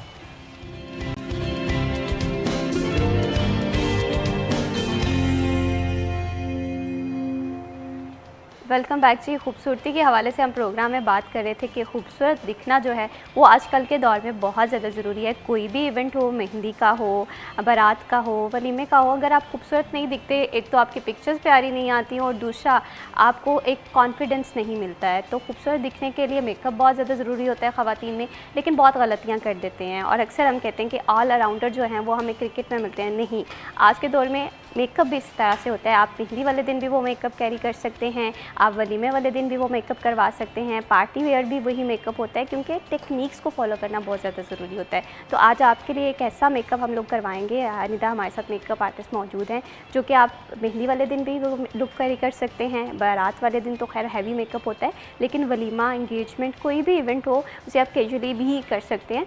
तो निदा हमारे साथ मौजूद हैं, हमारे मॉडल भी हमारे साथ प्यारी सी मौजूद हैं। तो निदा बताइएगा कि ये वाला लुक, जैसे मैंने अभी बात की कि मेहंदी पे भी हम कर सकते हैं, वलीमे पे भी कर सकते हैं, तो थोड़ा सा बताएं कौन अच्छा, सी टेक्निक्स आप यूज़ कर रही हैं? बिल्कुल ऐसा ही है कि देखिए इसका ड्रेस देख लें, ये शॉकिंग पिंक में जा रहा है, तो ये मेहंदी लुक में भी है। ये आप जो है इसमें कर सकते हैं, पार्टी वेयर में भी कर सकते हैं, ठीक है ना। तो इसमें जो मैं टचअप दे रही हूँ ना, वो थोड़ा सा पार्टी मेकअप का है, थोड़ा सा मेहंदी लुक भी जो है क्रिएट हो सकती है, ठीक है ना। इसको टचअप जो है पार्टी मेकअप का हम लोग दे रहे हैं, ठीक है। लेकिन ये जो मेकअप है ना, वो ये चीज़ होती है कि आप इसको ब्राइडल में भी लेके जा सकते हैं, क्योंकि अब ब्राइडल भी इतना हैवी नहीं चलता कि वो कर लेते हैं गोल्डन रेड, वो आइज़ ना इस तरह की चलती नहीं है। सही। तो ज़्यादा जो है वो स्मोकी शेड्स जो है वो चल रहे हैं, न्यूड शेड ना वो चल रहे हैं। तो उस हिसाब से आप ये मेकअप किसी भी जो है वो ना इवेंट पे, यानी कि अगर मेहंदी का है, वलीमे का है या बारात का है ना, उसमें आप कर सकते हैं। इजी मेकअप है, यानी कि ये स्मोकी और मैट में चला जाता है, जो कि हर इवेंट के लिए आप लोग जो है वो यूज़ कर सकते हैं। अभी आप थोड़ा सा बता दें कि ये कौन से कलर, पहले तो स्किन जो है उससे प्रिपेयर किया गया था, बेस लगा के, कंसीलर लगा के, अब आई शेडो लगाई जा रही है। तो इनका थोड़ा सा बता दें कि कौन से कलर आप यूज़ कर रही हैं, कलर कॉम्बिनेशन, जैसे ड्रेस का पिंक है तो हमें कौन सी आई शेडो लेनी चाहिए ताकि हमारी जो नाज़रीन है उनके लिए आसानी हो जाए। अच्छा, मैंने अभी जो है ना इसको पिंकिश में जो है इनकी बेस वगैरह हम लोगों ने बना ली हुई थी, ठीक है। अभी जो पिंकिश में जो है ना इनके नीचे जो है क्रीज पे जितना भी जो है कलर दिया है, देन उसके बाद जो है ब्राउन को, अच्छा मैं ये एक बात कहूँगी कि बहुत सारी आर्टिस्ट होते हैं या घरों में जो लोग मेकअप करते हैं, मैं स्पेशली जो है अभी जो मेकअप का डेमो दे रही हूँ वो उन फीमेल्स के लिए जो घरों में बैठी हैं, सैलून नहीं पहुँच पाती और वो कहती है हमने घर में ही मेकअप सीखना है। तो ये उनके लिए है कि आप लोग डायरेक्ट जो है ब्लैक शेड ना उठाएं, सही, स्मोकी के लिए, ठीक है। आप ब्लैक और ब्राउन को मिक्स करें, ठीक है, क्योंकि ब्लैक जो है ना जब डायरेक्ट करता है ना तो वो उन फीमेल्स के लिए बहुत मुश्किल है जिनको इतनी नॉलेज नहीं है। ब्लैक कलर जो है ना वो कवर करना मुश्किल होता है, वो कहते हैं ज़्यादा हो गया है, गिर रहा है, ये तो और अक्सर तो हमारी आंखों के नीचे भी आई शेडो जो है वो गिर जाता है। तो ब्राउन को आइस बंद करें, ब्राउन को, और इसको देखिए या ज़्यादा डार्क भी नहीं है तो हमने ब्राउन को मिक्स किया है इसके साथ, ताकि जो है जेट ब्लैक ना लगे। तो आपने जेट ब्लैक जो है ना अपनी आइज़ नहीं क्रिएट करनी। और कभी कभी तो वो जेट ब्लैक जो है वो आपको सूट भी नहीं कर रहा होता, वो बहुत ज़्यादा डार्क मेकअप हो जाता है, क्योंकि आपकी लिपस्टिक के साथ जो है अगर आई मेकअप आप ज़्यादा कर रहे हैं तो लिपस्टिक लाइट करनी चाहिए। और अभी तो मेकअप ट्रेंड के हवाले से ये कहा जाता है कि आप ज़ीरो मेकअप लुक बहुत ज़्यादा इन हो गई है। जी, ज़ीरो मेकअप। अच्छा, ज़ीरो मेकअप जो है ना वो, अच्छा मैं आपको पर्सनली बात बताऊँ, ये ज़ीरो मेकअप जो है ना कुछ सब लोग समझते हैं। सैलून्स में जो घरों में फीमेल्स होती हैं वो ज़ीरो मेकअप को नहीं समझती। वो समझती हैं हम सैलून जाएं, अगर हम उनकी स्किन टू अकॉर्डिंग बेस लगा रहे हैं ना और ज़्यादा फेयर नहीं की, वो तो कहते हैं यार हमारी तो फेयर ही नहीं है, आपने तो हमारी बेस ही नहीं लगाई। तो ये चीज़ को नहीं, आप लोग ये अंडरस्टैंड करें, हमें मेकअप चाहिए, हमारे जैसे फीचर्स हैं, हम लोग जैसे हमारी स्किन है ना उसके अकॉर्डिंग हमें मेकअप चाहिए। देखो आजकल वो सबसे ज़्यादा गोरा दिखने वाला कॉन्सेप्ट है। मुझे ये लगता है कि मेकअप जो है वो आपके डार्क स्पॉट छुपाता है, आपकी जो शख्सियत है उसे चार चांद लगाता है, गोरा दिखना डजेंट मैटर। तो यहाँ पर साथ साथ हमें अपनी तरह थोड़ा सा समझाते भी जाएं ताकि जो नाजरीन घर पे मेकअप करना चाहते हैं उनके लिए आसानी हो जाए, क्योंकि बहुत गलतियाँ हम लोग मेकअप करते हुए करते हैं। अच्छा, मैंने जो ऊपर कलर लगाया है ना, मैंने 2 शेड्स सिर्फ लिए हैं, ब्लैक को ब्राउन के साथ मिक्स किया, लाइट पिंक जो है ऊपर लगाया, वही कलर मैंने ना आइज़ के नीचे लगाया है। अब उसकी रीज़न क्या है कि देखिए जो ऊपर शेड हम लोग लगाते हैं ना, नीचे अगर हम लोग कलर ना लगाए तो हमारी आइज़ जो है ना वो ऐसे लगेंगी, फेक लगेंगी, ठीक है। तो इसके लिए ज़रूरी है कि हम लोग कलर जो ऊपर हमने कलर यूज़ किया ना, चाहे वो ब्राउन में हो, न्यूड में हो, कोई भी ऑरेंज कलर हो, कोई भी किसी भी पिगमेंटेशन का। अब जैसे हमारे साथ ये जो मॉडल मौजूद है, इनकी आइज़ जो हैं वो थोड़ी स्मॉल है और अक्सर कुछ लोगों की आंखें बड़ी होती हैं, तो ये टेक्निक्स भी बड़ी फॉलो करनी पड़ती है कि अगर आपकी आइज़ छोटी हैं तो आपको ग्रीस किस तरह से कट करनी है, आपको आई शेडो जो है वो आइज़ की किस पैच तक लेनी है, तो ये गलतियाँ भी हम लोग करते हैं। अच्छा, जिनकी आइज़ बड़ी होती है ना उनके हम कलर, ये वाला जो कॉर्नर्स पे हम लोग कलर लगाते हैं वो अंदर को लेके जाते हैं, एक्स्ट्रा जिनकी बड़ी होती है। सही। जिनकी आइज़ छोटी है, देखिए मैं बाहर को निकाल रही हूँ कलर, ठीक है, तो ताकि हमने आइज कभी- प्रोमिनेंट लगे। जी प्रोमिनेंट लगे। आपने खुद जो है आइज़ अपनी बड़ी करनी है, कलर को बाहर निकाल के। सही। अगर अंदर अंदर रखेंगे तो आइज़ जो है वो हुडी लगेंगी और ज़्यादा शॉर्ट लगेंगी, छोटी लगेंगी ना। तो आपने क्या करना है कि आपने बाहर को कलर जो है वो निकालना है। इसकी ब्लेंडिंग के जो है ना डिपेंड करता है। अगर आपकी ब्लेंडिंग अच्छी है ना ठीक तो है। अच्छा, बहुत ज़्यादा ये इश्यूज आते हैं ब्लेंडिंग का। अगर आपकी बेस ठीक नहीं ब्लेंड हुई तो आपका जो पूरा जी। मेकअप है ना वो उस तरह से दिखेगा ही नहीं, ना पिक्चर्स में दिखेगा, बल्कि आप जहाँ पर इवेंट अटेंड करने जा रहे हैं वहाँ पर भी आप लोगों को आप एक जी। वर्कर्स तो बने रहेंगे लेकिन वो शायद गॉसिप्स का होगा। वो इसकी रीज़न ये है कि जब आप आइज़ पे यहाँ पे एक लाइन क्रिएट करते हैं ना, आप उसको ब्लेंड नहीं करते। सही। ठीक है, जब आपकी यहाँ पे लाइन क्रिएट करते हैं ना, वो आप ब्लेंड नहीं करते।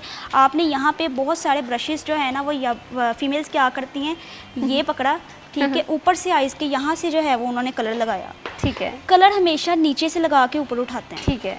अगर ऊपर कोई उठा लोगे तो वो तो ऊपर कलर जो है वो लग जाएगा, इसीलिए यहाँ तक उनकी जो है वो आइज़ जो है ना वो कलर लग जाता है और सोच रही होती हैं कि हम लोग जो है कैसे। तो आपने क्या करना है, नीचे से शेड उठा के यहाँ पे लेके ठीक जाना है। है। देखिए अब मैंने नीचे से शेड उठाया, मुझे पता है मेरा ब्लैक कलर नहीं ना गिरा है ना फैला है, तो आपने ये चीज़ें जो है ना वो देखनी है, नोट करनी बिल्कुल, है। बड़ी कमाल के टिप्स हैं जी, इन्हें फॉलो करें अगर आप चाहते हैं कि आप खुद से मेकअप कर सकें। तो बहुत छोटी छोटी सी टेक्निक्स होती हैं लेकिन हम इन्हें निगलेक्ट कर देते हैं, जिसकी वजह से हम अक्सर कहते हैं कि जो मेकअप हम सैलून में करवा के आते हैं सेम वही प्रोडक्ट्स हम यूज़ कर रहे होते हैं, सेम वही तरीका का यूज़ कर रहे होते हैं, लेकिन हमारी लुक उस तरह से नहीं निकल रही होती। तो छोटी छोटी सी एफर्ट्स होती हैं, छोटे छोटे से तरीकाकार होते हैं, उन्हें फॉलो करना बहुत ज़्यादा ज़रूरी होता है। जैसे कि मुबशरा के फेस के हवाले से भी बात करें तो इनका फेस जो है वो स्मॉल है और आइज़ जो है वो भी छोटी हैं, लेकिन इन्हें प्रोमिनेंट फीचर्स को करने के लिए कंटूरिंग बहुत ज़्यादा ज़रूरी होती है। अच्छा, कंटोरिंग का कंटोर का भी बहुत से लोगों को नहीं पता।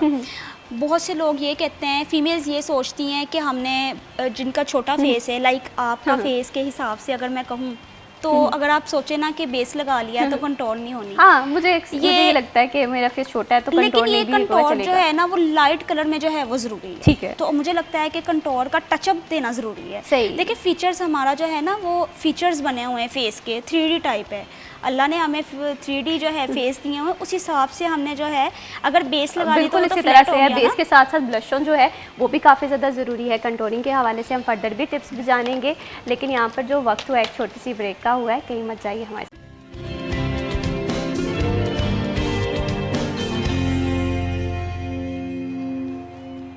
Welcome back. अब बात कर लेते हैं सालगिरह के दिन के हवाले से। बहुत ही ख़ास दिन होता है, स्पेशल दिन होता है, इसे बड़े अच्छे से सेलिब्रेट करना चाहिए और आपका स्पेशल दिन हमारे लिए भी बड़ा स्पेशल होता है। और आज की सालगिरह के हवाले से बात करें, आज फैसलाबाद के बहुत ही फेमस बिजनेसमैन, सियासत से बड़ा इनका ताल्लुक है। फैसलाबाद के अवाम के मसाइल को उजागर करने के लिए हमेशा से इनकी आवाज़ सर फहरिस्त रहती है। मैं बात कर रही हूँ साबिक MPA पाकिस्तान मुस्लिम लीग नून महर हामिद रशीद साहब अपनी सालगिरह मना रहे हैं। तो सालगिरह के हवाले से रशीद साहब को सिटी 41 की पूरी टीम की जानिब से बर्थडे की ढेरों ढेरों मुबारकबाद। आपकी ज़िंदगी का हर दिन खुशियों से महकता रहे और आप इसी तरह से फैसलाबाद की आवाम के मसाइल को हल करने के लिए अपना अहम किरदार अदा करते रहे।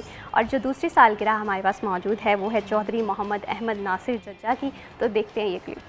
इनकी पूरी टीम की जानिब से बर्थडे की ढेरों ढेरों मुबारकबाद। आप इसी तरह से मुस्कुराते रहें, इसी तरह से महकते रहें और अपनी हर सालगिरह अपनों के साथ इसी तरह से सेलिब्रेट कर सकें। अब बात कर लेते हैं मेकअप के हवाले से। और हम आज जो मेकअप क्रिएट कर रहे हैं वो, जैसा कि मैं पहले भी आपको बता रही थी कि मेहंदी पे भी हम इसे कैरी कर सकते हैं, बारात पे भी, वलीमे पे भी। अब ऑल राउंडर मेकअप जो है वो आ चुके हैं। तो निदा थोड़ा सा बता दें कि क्या क्या टेक्निक्स हम लोगों ने यूज़ कर ली हैं। ब्लश ऑन के हवाले से हम बात कर रहे थे ब्रेक पे जाने से पहले। अच्छा, ब्लश ऑन की भी मैं ये टेक्निक कहूँगी कि यहाँ से आप यूज़ ना करें, चीक से आप यहाँ से यूज़ करें, ठीक है। ओके। इसको फिर यहाँ तक इसकी ब्लेंडिंग लेके आएँ। डायरेक्ट यहाँ कलर अप्लाई करने की बजाय आप यहाँ करेंगे ना तो आहिस्ता आहिस्ता ब्लेंड करते फिर आपकी ब्लेंडिंग होगी।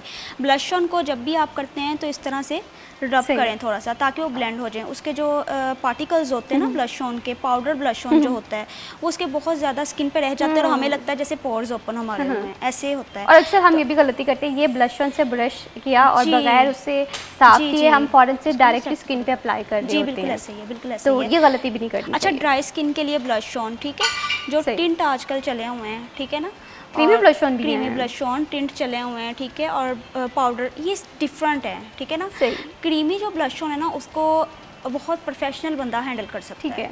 ठीक है। अगर आप घर में देखें ना तो उसको हैंडल करना बहुत मुश्किल है। सही। ठीक है, क्योंकि आपने नीचे बेस लगाई होती है, वो ऊपर बाज़ फीमेल्स के ऐसे होता है वो लगाते हैं तो वो कहते हैं लो जी हमारे नीचे से बेस जो है वो रिमूव हो रही है। और टिंट मुझे लगता है कि जी। तब यूज़ करना चाहिए जब आप बिल्कुल ही लाइट बीबी क्रीम यूज़ कर रही हैं, उसके बाद जी, टिंट बिल्कुल, इस्तेमाल कर रही हैं। बिल्कुल लेकिन लाइट, जब हाँ आप किसी ब्राइडल मेकअप के लिए जा रही हैं, जब आपने किसी अच्छे वाले इवेंट को अटेंड करना है तो वहाँ पर ब्लश ऑन जो है, जी। पाउडर ब्लश ऑन वो ज़्यादा बेहतर रहता है। अगर जी। क्रीमी ब्लश ऑन आप कंटूर अच्छे से कर सकते हैं तो क्रीमी ब्लश ऑन भी लगाने में कोई जी, हर्ज नहीं है। हाईलाइटर लेके अच्छा, यहाँ पर आप मुझे ये बता दीजिएगा कि लिपस्टिक का इंतखाब जो है वो ड्रेस के अकॉर्डिंग करना, ये बड़ा ज़रूरी होता है। तो बिल्कुल। अच्छा, लिपस्टिक का भी ये देखें, अब मैं बहुत से फीमेल्स होती हैं घरों में हों या सैलून में हों, जब बहुत ज़्यादा हमारे भी पार्टी मेकअप्स होते हैं, हमारी भी 2-2 3-3 ब्राइड्स होती हैं, तो हम लोग ये करते करते हमारे से भी बहुत सारी मिस्टेक्स हो जाती हैं कि लिपस्टिक बाहर निकल गई है वो।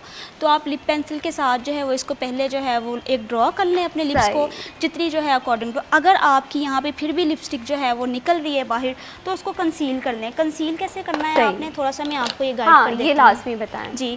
कंसील जो है इसके साथ जो है आप कर लें, ठीक है। ये ब्रश लिया आपने थोड़ा सा, और ये कोई भी डार्क जो है ना कंसीलर ले लें, ठीक है। कोई स्टिक ले लें आप, ठीक है। तो उसको जो थोड़ा सा ना इसके साथ रिमूव कर दिया, बिल्कुल बैलेंस में आ गई, ठीक है। ठीक है। देखिए ये बैलेंस में आ जाती है। अगर आप कहें वो लिपस्टिक जो है वो हमारी ख़राब हो गई है तो हम इसको दोबारा रिमूव करेंगे, टिश्यू पकड़ा रिमूव, वो सारी फैल जाती है। तो आप इस कंसील करें इस तरह से, ठीक है। मस्कारा में भी हम ये गलती करते हैं कि जी। अक्सर हमारा मस्कारा लगाते हुए भी अच्छा, मस्कारा गिर मस्कारे का जाता मैं है। आपको बता देती हूँ। अगर मस्कारा आपका जो है वो हम लोग लगाते हैं और लगाते सार ही ना हम लोग पता क्या कहते हैं कि यार हम लोगों ने रिमूव करना है, ठीक है। वो ड्राई तो होने देना, ड्राई होगा तो हम रिमूव करेंगे। जब ड्राई हो जाए तो इस ब्रश के साथ आप लोग जो है इसको रिमूव कर सकते हैं इजीली। सही। क्योंकि ना तो आपकी बेस ख़राब हो, ये टेक्निक्स होती हैं जो कि फॉलो करनी पड़ती हैं। छोटी छोटी टेक्निक्स होती हैं। अक्सर आईब्रो हम बहुत डार्क कर लेते हैं, हमारे आईब्रो कुछ लोगों के पहले ही घने होते हैं, तो उसमें भी ऐसी छोटी छोटी सी गलतियां करते हैं जिसका असर जो है वो हमारे ओवरऑल लुक पे आ रहा होता है, और हमारा जो मेकअप है वो उस तरह से खूबसूरत नहीं नज़र आ रहा होता, उस तरह से दिलकश नहीं नज़र आ रहा होता, जिसकी वजह से हमारी पिक्चर्स नहीं अच्छी आती। और ख़वातीन के हवाले से ये कहा जाता है कि अगर ख़वातीन की पिक्चर अच्छी ना आए तो हम लोग ये समझते हैं कि फिर इतना ज़्यादा तैयार होने का कोई मकसद ही नहीं रहा है। जी बिल्कुल मकसद नहीं। अच्छा, मैं आपको पर्सनली बात बताऊं, कुछ फीमेल्स का कैमरा फेस होता है और वो कहती हैं कि हमें डार्क मेकअप चाहिए तो हमारा फिर ही फेस कैमरे पे जो है वो इन्हेंस होगा मेकअप। तो ये डिपेंड करता है आपकी स्किन पे, ठीक है। स्किन टू अकॉर्डिंग जो है ना वो सारे काम होते हैं, ठीक है ना। हाइलाइटर लगाया जा रहा है जी, हाइलाइटर के हवाले से थोड़ा सा बता दें। हाइलाइटर जो है ना, जी बिल्कुल, हाइलाइटर जो है अभी डस्ट फॉर्म में मैं जो है वो यूज़ कर रही हूँ, ठीक है। डस्ट फॉर्म में उसकी रीज़न ये है कि इनकी जो है ड्राई स्किन है, तो मैं ड्राई स्किन के लिए इसीलिए यूज़ कर रही हूँ क्योंकि इसमें पिगमेंटेशन ज़्यादा है, ठीक है। आप लोग हाइलाइटर लेने से पहले उसकी पिगमेंटेशन जो है वो नोट किया करें। बिल्कुल। अच्छा, वो कैसे नोट कर सकते हैं? वो कैसे नोट कर सकते हैं, देखिए ये आपको पिगमेंटेशन शो हो रही है, ठीक है। ठीक है। अगर आपका हाइलाइटर जो है लगाते सार ही आपका जो है वो लग रहा है ना पिगमेंटेशन जो है वेलवेट शेड्स जो है वो दे रहा है, वेलवेट जो है वो उसका जो है वो दे रहा है, तो आपका जो है। अच्छा, बहुत सारे लोगों को ये भी इश्यूज होते हैं कि हाइलाइटर हम डस्ट हाइलाइटर लगाते हैं। मैंने ये सिर्फ टिक बताने के लिए ना, ये टिप्स बताने के लिए जो है वो हाइलाइटर ये मैं यूज़ कर रही हूँ। तो बहुत से लोगों को ये इशू होता है कि हम लोग पाउडर हाइलाइटर या इस तरह के हाइलाइटर्स लगाते हैं डस्ट वाले, तो वो रिमूव हो जाते हैं, खत्म हो जाते हैं। ये आधे घंटे में आपने हाइलाइटर लगाया और वो हवा में उड़ गया, हवा में उड़ गया। तो उसके लिए आपने ये करना है, मेकअप फिक्सर स्प्रे लेना है, ठीक है। अपने फैन ब्रश जो हमारा हाइलाइटर वाला ब्रश है तो उसको यहाँ पे, ठीक है, ओके किया।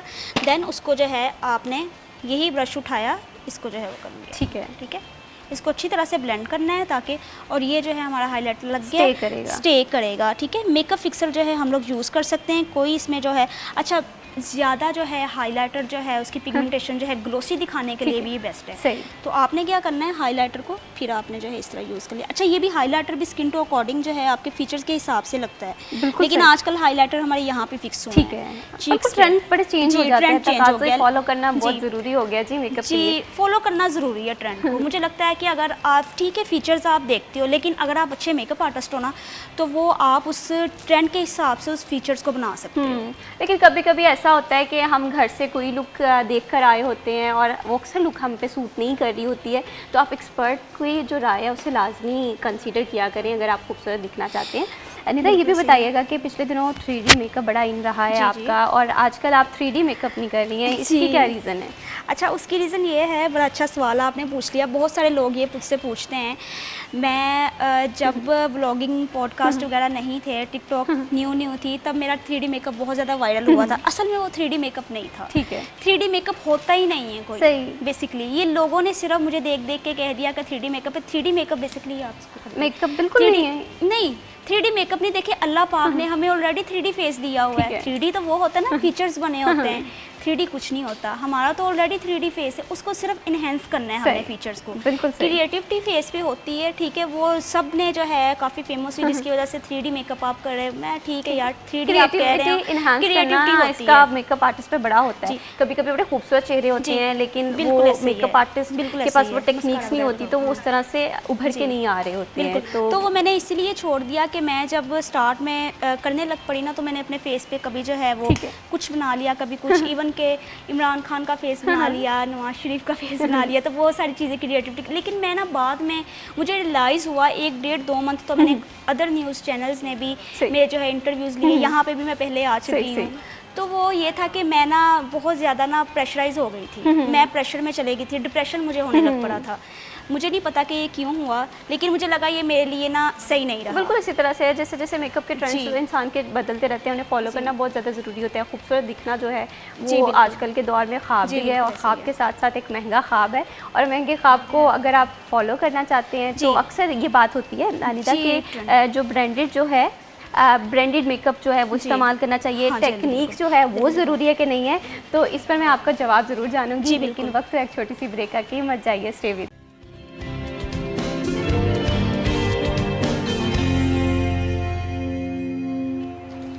वेलकम बैक जी। खूबसूरती के हवाले से हम प्रोग्राम में बात कर रहे हैं कि मेकअप जो है वो बहुत ज़्यादा ज़रूरी होता है। और ब्रेक पे जाने से पहले मैं बड़ा इंपॉर्टेंट क्वेश्चन जो है वो आप लोगों की तवज्जो से करना चाह रही हूँ कि अक्सर जब भी हम मेकअप के हवाले से बात करते हैं, तो हमें ये लगता है कि बड़ा एक्सपेंसिव मेकअप हम यूज़ करेंगे तो तब हमारी जो लुक है इन्हांस होगी। तो मैं यहाँ पर ये भी जानना चाहती हूँ कि निदा, अगर हम मेकअप जो है वो बिल्कुल नॉर्मल सी प्रोडक्ट यूज़ करते हैं, तो क्या उससे भी हम अच्छे वाला मेकअप कर सकते हैं? जी बिल्कुल, ऐसे कर सकते हैं, क्यों नहीं कर सकते। देखिए, टेक्निक्स मैटर करती हैं, ठीक है। मैं आपको फर्स्ट ऑफ ऑल मैंने यही बताया था कि आपके पास मुझसे ज़्यादा मेकअप है, सही। ठीक है, लेकिन क्या है, टेक्निक्स नहीं है। आउट ऑफ कंट्री से किसी के कज़न्स भेज रहे हैं, किसी की सिस्टर्स भेजती हैं, ठीक है, लेकिन उनको क्या है वो यूज़ नहीं करना आता, तो आगे के आगे वो जो है गिफ्ट्स कर देती हैं। बिल्कुल ऐसे ही है। बिल्कुल ऐसे ही है मेकअप ना। मौजूद होता है जी। कि हम उस टेक्निक्स को फॉलो नहीं कर जी, पा रहे follow होते। नहीं अभी कर पा रहे लाइनर होते के हैं। हवाले से बता अच्छा, दें कि लाइनर आजकल का। कौन सा लाइनर ट्रेंड में है। अच्छा, विंग लाइनर। लाइनर चल रहा है, और जी जी, विंग बारीक चल रहा लाइनर चल रहा है। है। देखिए, लाइनर भी जो है ना स्किन टू अकॉर्डिंग है, ठीक है। अगर हुडी आइज़ हैं, आइज़ छोटी हैं, ठीक है, तो वो अगर आप ज़्यादा बाहर को लेके जाओगे, विंग करोगे, तो वो तो नहीं वो ना तो अच्छा सूट नहीं लगेगा। करेगा, बिल्कुल। तो लाइनर वो अंदर ही जो है आप लगा के आप ब्लेंड कर सकते हैं, सही। ठीक है ना। तो skin to माशाल्लाह आपके according- हाथ पे बड़ा टैलेंट है और जी। जादू है। वैसे निदा, आपके फ्यूचर प्लान्स क्या हैं? किस तरह से आप एकेडमी भी एक रन कर जी, रही जी, हैं? बिल्कुल और ऐसे मैं ही ये है। सोचती हूँ कि अगर ख़वातीन अपने ख़ास दिन को बहुत ज़्यादा ख़ास बनाना चाहती हैं, वो पार्टी मेकअप के हवाले से हो, ब्राइडल मेकअप के हवाले से हो, तो उन्हें खुद से भी इतनी खुद मुख्तारी होनी चाहिए कि वो अपना मेकअप खुद से कर सके। तो ऐसी एकेडमीज़ मौजूद हैं कि जो कि जी, आपको बिल्कुल, सेशंस बिल्कुल। प्रोवाइड कर रहे थे, तो एक मेरी- अच्छा है, ग्रूमिंग जी सेशंस लेने बिल्कुल ऐसे चाहिए। ही है। मेरा पहले सैलून था, ठीक है। अब मेरी एकेडमी है पिछले 5 सालों से, जहाँ पे जो है बहुत कम बजट में, बहुत मुनासिब बजट में हम जो है फीमेल्स को हुनर सिखा रहे हैं। मुझे लगता है स्किल्स बहुत ज़रूरी है, और वो भी फीमेल सीखने के लिए, सेल्फ ग्रूमिंग के लिए आती हैं, प्रोफेशनल ब्यूटिशियन कोर्सेज। मेरा आगे यही प्लान है कि हम अपनी एकेडमी को लेके चले, निदा सैड सैलून एकेडमी, जो कि स्मॉल डी ग्राउंड सही, में सही। मौजूद है, तो उसको लेके हम चलें। तो हमारे एडमिशन्स होते हैं, हमारा सैलून भी है, जिसकी वजह से देखिए, आप अगर सैलून और एकेडमी दोनों पे जाते हो ना, तो क्लाइंट्स के और सैलून मैनेजमेंट भी सीखते हैं आप। तो अगर अकेली एकेडमी में जाए ना आप, तो उसके लिए आपको सैलून का बिज़नेस का नहीं पता चलेगा कि आप बिज़नेस कैसे कर सकते हैं, या अपना जो है सैलून कैसे रन कर सकते हैं। तो मैनेजमेंट हम कुछ लोग जो है वो टेक्निक्स सिखाते होती हैं, कुछ टेक्निक्स होती मैनेजमेंट के हैं, हवाले ठीक से है। भी होता है जी। कि अक्सर हम ये तो कह देते हैं कि आजकल ऑनलाइन हर मटेरियल मौजूद जी, है, वो बिल्कुल मेकअप ऐसे के ही है। हवाले से है, वो आई लुक किस तरह से आपने क्रिएट करना है। लेकिन जब तक आप किसी प्रोफेशनल सिटिंग में बैठकर किसी प्रोफेशनल से मेकअप नहीं सीखेंगे, तो आप प्रोफेशनली परफॉर्म नहीं जी, कर पाएंगे। बिल्कुल घर ऐसे की ही है। हद तक तो बड़ी अच्छी बात है कि हर किसी को छोटी छोटी सी बेसिक सी पता होनी चाहिए ताकि आप खूबसूरत दिख सकें। और खूबसूरत में अक्सर ऐसा होता है कि अमूमन ख़वातीन के पास इतना बजट नहीं होता, तो ऐसे में आपके पास ये स्किल मौजूद होनी चाहिए। तो यहाँ पर हम थोड़ा सा मुझे बता दीजिए कि मेकअप के हवाले से एक ओवरऑल रिव्यू दे दीजिए ताकि वो लोग जो कि इस लुक को कैरी करना चाहते हैं, वो मेहंदी के हवाले से हो, वो बारात के हवाले से हो, वलीमा के हवाले से हो, तो वो अच्छे से इसे नोट डाउन भी कर लें। अच्छा, ये चीज़ है कि देखें अभी हम लोगों ने ना बड़ा बेसिक सा मेकअप किया है इजीली कि घर में बैठी जो फीमेल्स है ना वो भी कर सकें। कोई इतना ज़्यादा इसको हैवी बेस नहीं दी, कोई इतनी ज़्यादा सिर्फ स्किन प्रिपरेशन जो होती है ना वो ज़रूर की है। तो बिल्कुल नॉर्मल सा 2 शेड्स के साथ और तीसरा जो है ग्लिटर लगा के, एक लाइनर लगा के हमने जो इसको फिक्स कर दिया है। ठीक है। जो फीमेल्स को बहुत ज़्यादा इशू होता है कि यार आप बहुत ज़्यादा हैवी मेकअप कैसे, नहीं, ये बेसिक मेकअप है जो आप पार्टी में भी यूज़ कर सकते हैं, जीरो मेकअप में भी चला जाता है, बिल्कुल लाइट कैजुअल सा, और कैमरा फ्रेंडली है। कैमरा फ्रेंडली है, ठीक है ना, कैमरा फ्रेंडली ये मेकअप है, बिल्कुल स्मूथ सा। इसको आप वलीमे में भी यूज़ कर सकते हैं, लेकिन इसके लिए आपको वलीमे के लिए लिपस्टिक जो है वो चेंज करनी पड़ेगी। ठीक है, लिपस्टिक डार्क में करेंगे, न्यूड ले लें, ब्राउनिश में ले लें, ठीक है ना, क्योंकि ड्रेस की वजह से हमें लिपस्टिक जो है वो ये लगानी पड़ी है, तो आप लिपस्टिक जो है ना चेंज किया करें। अच्छा, मैंने ये नोट किया है कि लिपस्टिक जो है वो रेड ही लगाई जा रहे हैं, ब्राउन ही लगाई जा रहे हैं, नहीं, आप जो है ना अकॉर्डिंग टू ड्रेस, अकॉर्डिंग जो फेस जो है ना उसके हिसाब से आप लिपस्टिक अब बिल्कुल ऐसे ही है। अब शादियों का सीज़न शुरू होने वाला है, उसके बाद दावतों के तमाम होंगे, तो हमें लिपस्टिक चेंज करके ना हमारे मेकअप की लुक जो है वो चेंज हो जाती है। आप देखिए कि आई मेकअप पे जो है वो कंप्रोमाइज़ देखिए सैलून जितने भी है ना वो इसीलिए बनाए हुए हैं, उन्होंने सीख के कुछ इसीलिए बनाया है ना कि आपके स्किन ट्रीटमेंट्स हो, अपने स्किन ट्रीटमेंट्स करवाएं।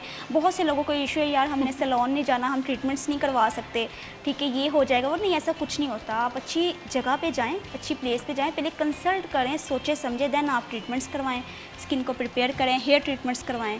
बिल्कुल। और इतना बड़ा दिन होता है जी, हम देखते हैं कि हम तमाम तर चीज़ें जो है वो कर रहे होते हैं, लेकिन अक्सर हम हमारी ही ज़ात को सबसे आखिर में रख रहे होते हैं। तो अपने स्पेशल दिन को स्पेशल बनाने के लिए अपने पे बहुत ज़्यादा फोकस करें। और मेकअप टेक्निक्स जो हैं, या ये एक ऐसा हुनर है, अगर आप सब लोगों को आता है तो आप कोई भी इवेंट है उसमें आप खूबसूरत दिख सकते हैं। बल्कि अगर आप किसी शादी पे भी जाएंगे तो तमाम तर लोगों का मरकज़ जो है वो आप ही होंगे और आपकी जो हुनर पे बड़ी अप्रिसिएशन कर देते हैं। जी बिल्कुल। तो ज़रा हम कहते हैं कि बुशरा आप खड़े हो जाइए और हम थोड़ा सा दिखा दें हमारे नाज़रीन को, ताकि इस मेकअप को फर्दर अच्छे से कैरी करने के लिए जो है वो अच्छे से टिप्स भी कर लें। ड्रेस माशाल्लाह बड़ा अच्छा लग रहा है जी, और ये बड़ा एक्ट्रेन कलर है, बहुत अच्छे डिज़ाइनर का है, 360 वालों का, तो उन्होंने स्पेशल जो है यहाँ पे जो है वो सही बिल्कुल। और ये कलर बड़ा ट्रेंड में है आजकल और इसे हम फॉलो कर सकते हैं जी। बड़ा खूबसूरत सा हाइलाइटर भी हम देख रहे हैं कि स्क्रीन पे नज़र आ रहा है और इसे हम फॉलो कर सकते हैं। और बड़ा आसान सा ज़ीरो मेकअप लुक है। वो लोग कुछ लोगों को बड़ा कॉन्शियस होते हैं कि हमें ज़्यादा मेकअप नहीं चाहिए और हमें खूबसूरत भी दिखना है, तो ये चीज़ जो है ये चाहते हैं कि हम लोगों को फॉलो करें, सॉफ्ट लुक है। और ये मैंने आपको बताया ना कि ज़्यादा नहीं है, 2-3 शेड्स के साथ जो है वो काम किया है सही, और इतने टाइम में जो है और टाइम भी बड़ा लिमिटेड सा लगा है। अक्सर हम ये देखते हैं कि एक तैयार होना होता है ना, सारी फैमिली गाड़ी में बैठे हम लोगों का इंतज़ार कर रही होती है और हम तैयार नहीं हो पा रहे होते।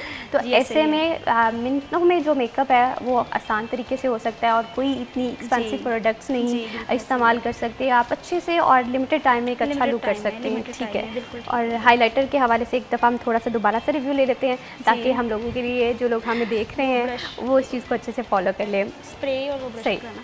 अच्छा, हाइलाइटर का जो है ना ब्लश ऑन भी बहुत दफ़ा जो है ना वो उड़ जाता है थोड़ी देर बाद ही। तो मैं ये कहूँगी जब हाइलाइटर आप लगा, सबसे बड़ा इशू ही हाइलाइटर है और सबसे ज़्यादा मेकअप में जो है ना अगर ग्लो करने के लिए फेस जो है ना तो वो हाइलाइटर जो है वो ज़्यादा यूज़ होता है। तो जब हाइलाइटर आप यूज़ करते हैं ना डस्ट फॉर्म में या पाउडर फॉर्म में, तो आपने ये लगाया तो थोड़ी देर बाद सैलून में रहते रहते ही आपके जो है निकलते बिल्कुल सही। इसी तरह से तनीता ये टिप्स बड़ी मैटर करती है, आपने बहुत अच्छे से एक्सप्लेन किया, बहुत शुक्रिया आपका भी। आपने बुशरा का भी वो यूज़ करना है, ठीक है, जो मेकअप फिक्सर होता है बिल्कुल इसी तरह से टिप्स को फॉलो करना बहुत ज़रूरी होता है। बहुत शुक्रिया निदा आपका भी, बुशरा आपका भी और सुमैया आपका भी।